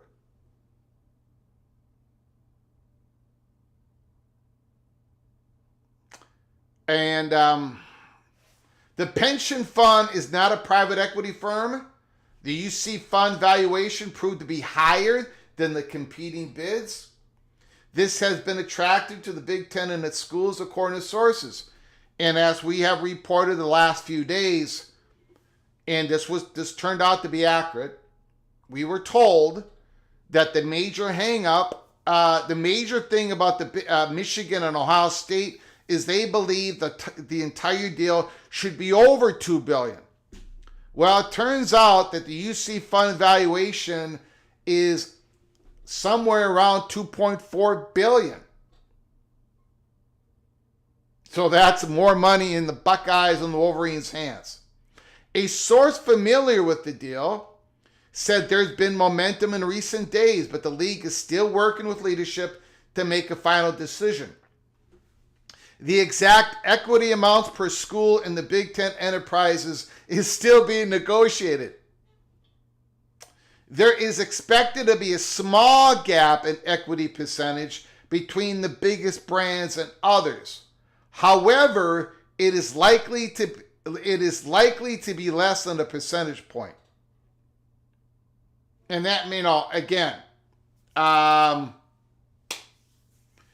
Michigan 5.5%. Minnesota 4.5%. You know, something like that. I don't know, guys. I'm just this is what we were speculating before. Or no, it's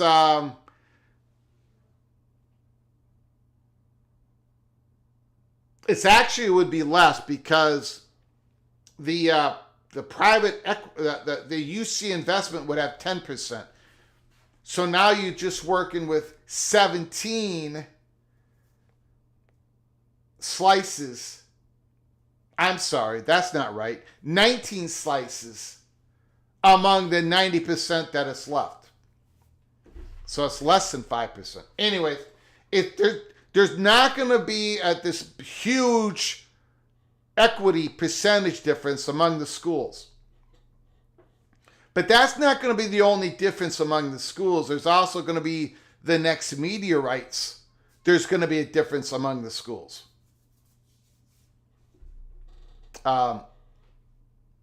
ESPN reported last week that a tiered structure is expected in the initial allocation of the $2 billion, with the larger brands receiving more money.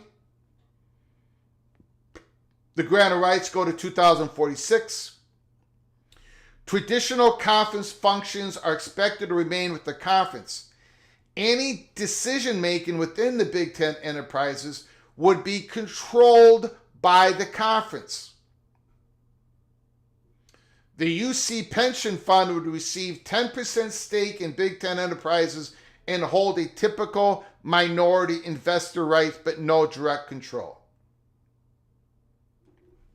The money infusion is acutely needed at a number of Big Ten schools that are struggling with debt services on new construction, rise in operational expenses, and providing additional scholarships and direct revenue. The Big Ten has argued that the deal would alleviate financial strain and help middle and lower tier Big Ten schools compete in football against the Southeastern Conference. The Big Ten enterprises would be tasked with not just handling the league's valuable media rights, but trying to maximize sponsorship and advertising deals league-wide, such as jersey patches or on-field logos.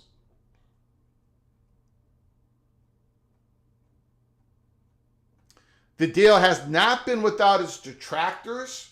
Michigan and Ohio State, the league's two wealthiest athletic programs, expressing skepticism initially.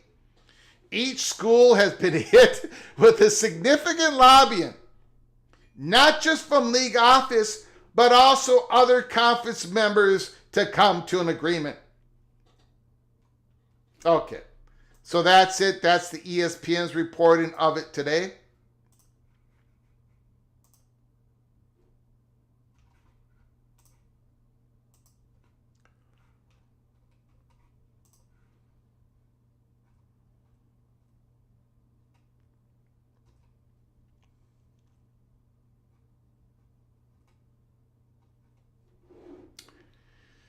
And of course, you know, you look at the Big Ten.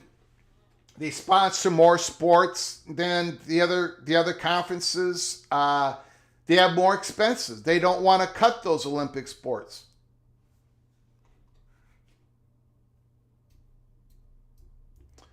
Ryan Willie, possible idea. NBC takes control of the Big Ten.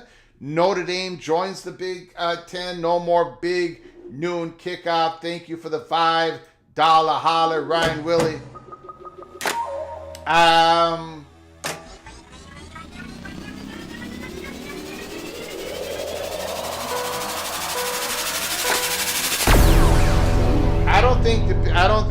thank you for the $5 holler, Ryan Willie. I don't think NBC will take control of the Big Ten Network.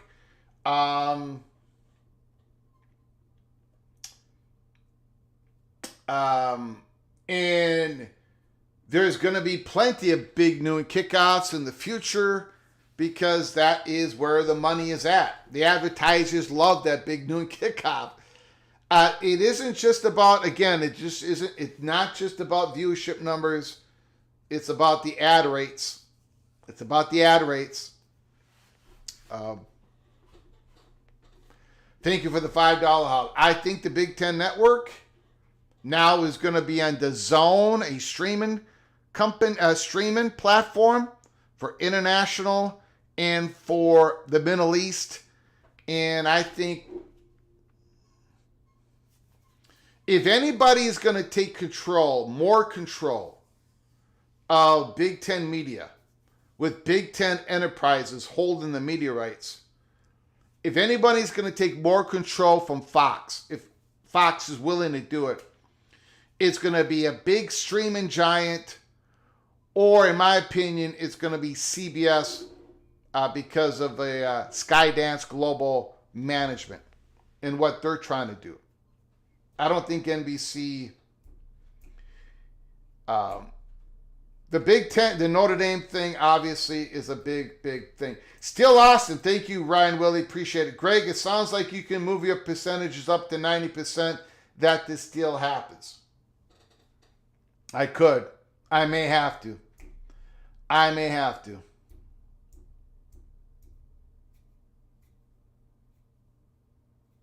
Do you think an investor of that scale would want to know about expansion plans? Yes, I think so. Michael Haas, I appreciate it. The comment, I believe, yes. I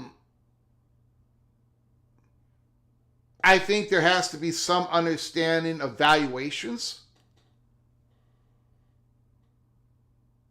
Now, I don't think they're going. Now, look, I don't think they're not going to make the decision, but I think there's got to be some understanding of if we bring a new school into the Big Ten, if you want to, there's got to be a shared valuation of that program. There has to be some sort of come to Jesus moment on that. Like, because this UC investment fund has determined that the current Big Ten conference is worth $2.4 billion. Well, it's worth $24 billion, excuse me. Valuation of $24 billion. They're putting out $2.4 billion, 10% stake. If you add another school, well, that valuation goes up. And if you want to keep your 10% stake, that means you have to put out more money. And that money is probably going to go to the school that you're adding, or that school may have to come up with some deal with the Big Ten that maybe they don't get it all, maybe it gets spread out to the other schools. You know how that is. But yes, there has to be some sort of scale, some sort of mechanism to say if the Big Ten wants this, and this, if the UC fund wants to maintain 10%, they're going to have to kick in this more in. And one of the reasons why I think this, if it happens, greases the skids on further expansion. And it puts pressure on the timeline. Because now you're going to have, again, I look at North Carolina. North Carolina is trying to find more revenue. North Carolina spent a lot of money on Bill Belichick. They put a lot of money into the recruiting budget. They put a lot of money into the coaching pool. Right? They're doing the $20.5 million rev share. You've got an ACC Tier 1 deal that doesn't measure up to the Big Ten or the Southeastern Conference. You do have this unequal revenue sharing in the ACC, but North Carolina isn't not going to get much of the benefit of it when it comes to viewership numbers in the football, especially after this year. North Carolina does not have a scheduling agreement with Notre Dame. That goes with Miami, Florida State, and Clemson. North Carolina is sitting there going, well, we have the ability to leave the conference if we pay out this much in 27, this much in 28, this much in 29. And now Big Ten schools are going to be getting all this cash infusion. They're going to be setting up a Big Ten enterprises. Their conference is cohesive. Their conference is going to be looking at deals together, sponsorship deals and all this. We're not. The ACC is not. We can't get this type of deal.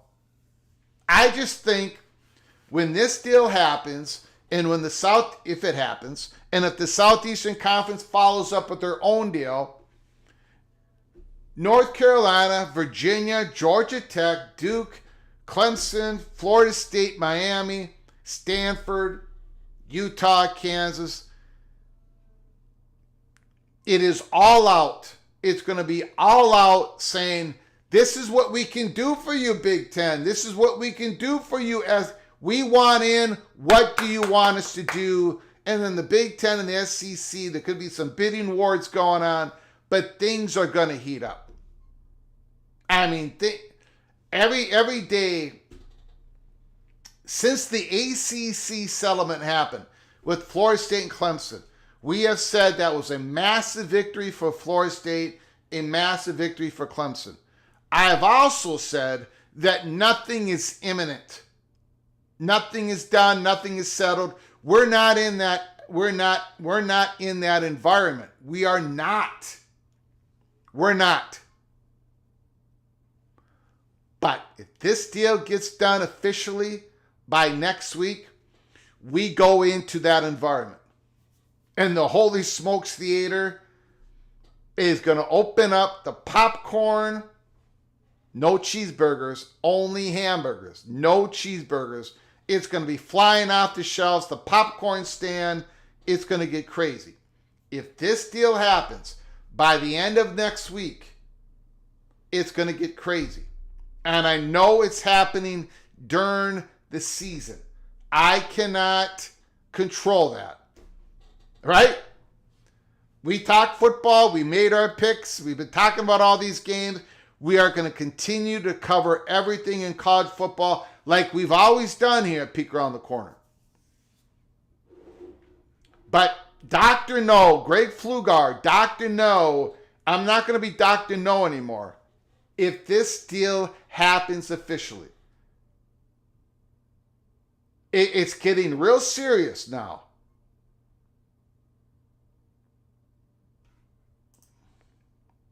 Phone lines are open. 763-260-1333. 763-260-1333.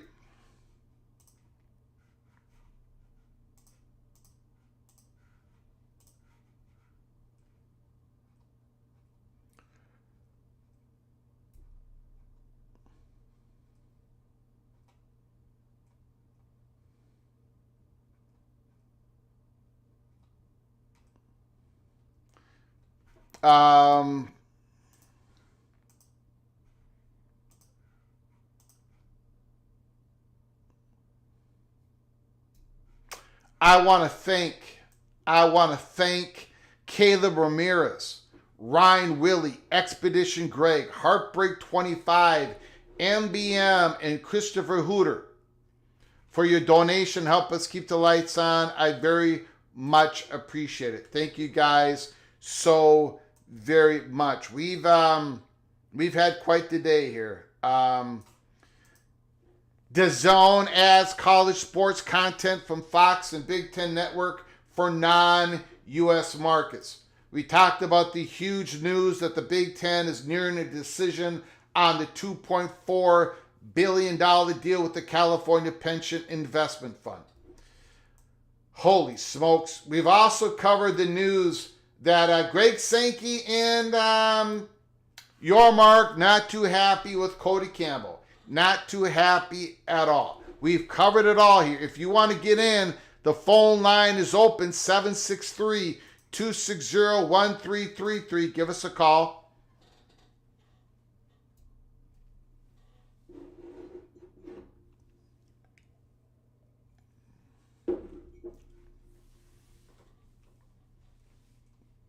How is this going to increase viewership? Well, viewership has gone up quite a bit this year over last year, right? With that new big data, the new way they're measuring, viewerships are going up.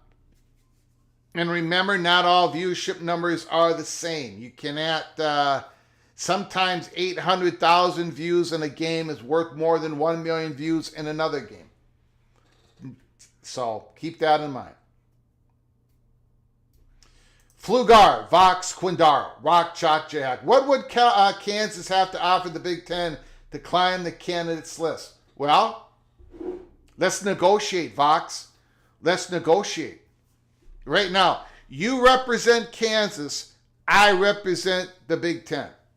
Number one, are you willing to come in at half share? Are you willing to come in at Oregon and Wisconsin money? Oregon and Washington money. Are you willing to come in on that? Number two, Vox Quindaro.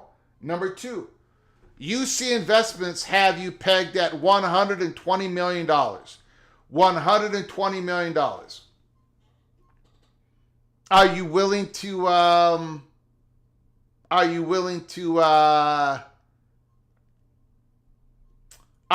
take $60 million of that?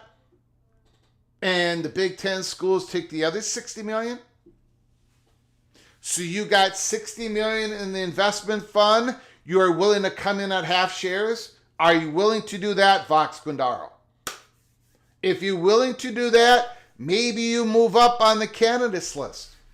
Let me know in the chat room. Because maybe other schools are maybe they're offering even to do more for the Big Ten. Amazing Blue. Greg, does the Big Ten Big Scoop only take one Western school of Notre Dame joins at the same time as the other schools?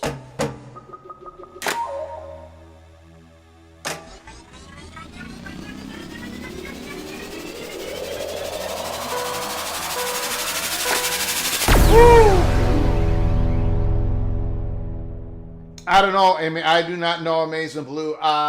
If this deal happens, the first conversation Tony Petitti will have is with Notre Dame.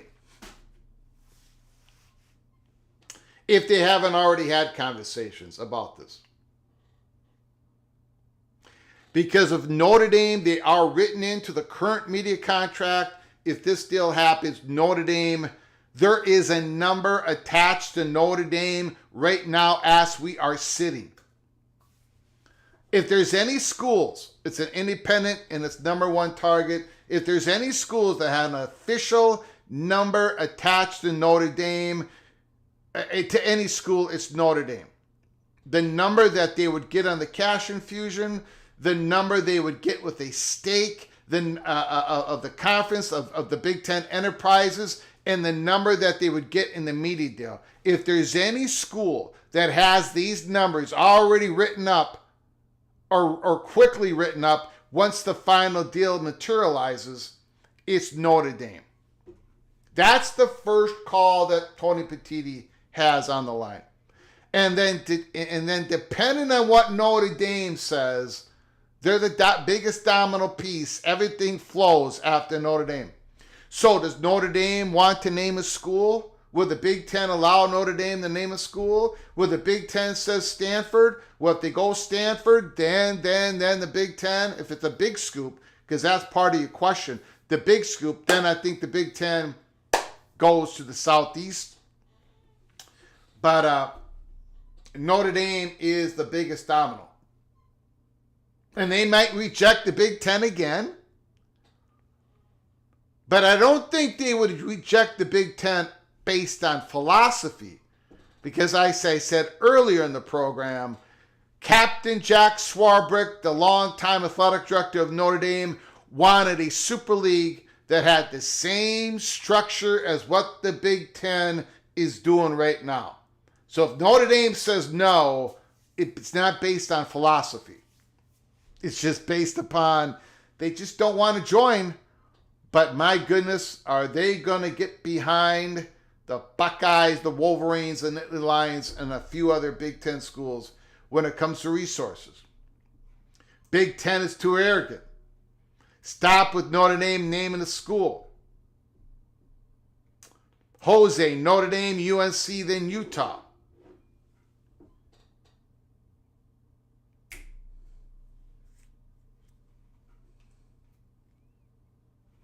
Big Ten should go for Stanford if they want a Western school. Sounds like to me Notre Dame should get their own private equity deal and split with no one. Yeah, they could do that. They could do that. But then again, probably not going to be of the same value, to be honest with you. We'll see. Are they going to be able to? Are they going to have their own like Notre Dame Enterprises, a for-profit organization? We'll see, Sean. We'll see. They don't get as much Tier 1 money as the Big Ten schools because as they stand alone, it's more risky. It's more risky for the media company to give you the money that you think you deserve. And when it comes to private capital, private investment, it's a lot riskier to give Notre Dame that money than it is to give to a Big Ten conference, to the Southeastern Conference.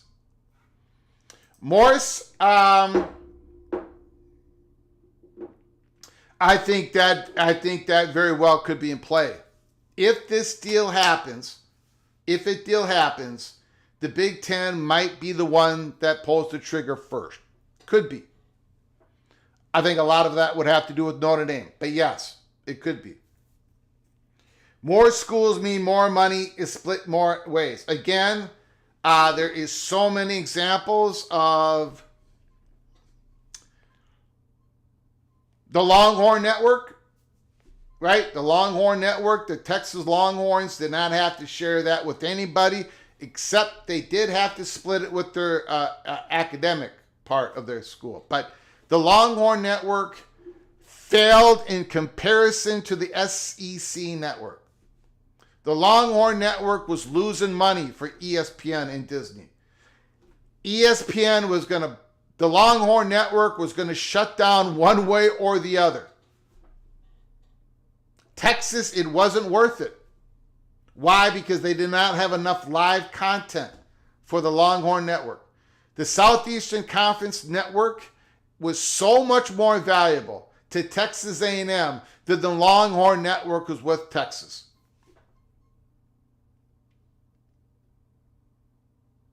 So the same thing with these media contracts. You bundle up not just their tier, not like just the Southeastern Conference Network, the ACC Network, the Big Ten Network. The third tier content is more valuable when you bundle it together. Same thing with the Tier 1 content. So if you are a private investment, it is a lot easier, less risk, more value to invest in a big old conference than it is on a standalone school. There are so many examples of that. So when you're talking about, schools, they have to split it more ways, but there's a lot more money to be split, and you come out ahead.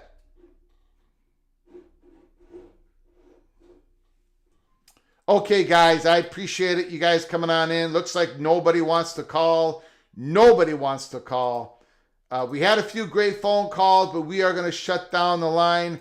Again, big breaking news. If there's more breaking news, we will cover it later today.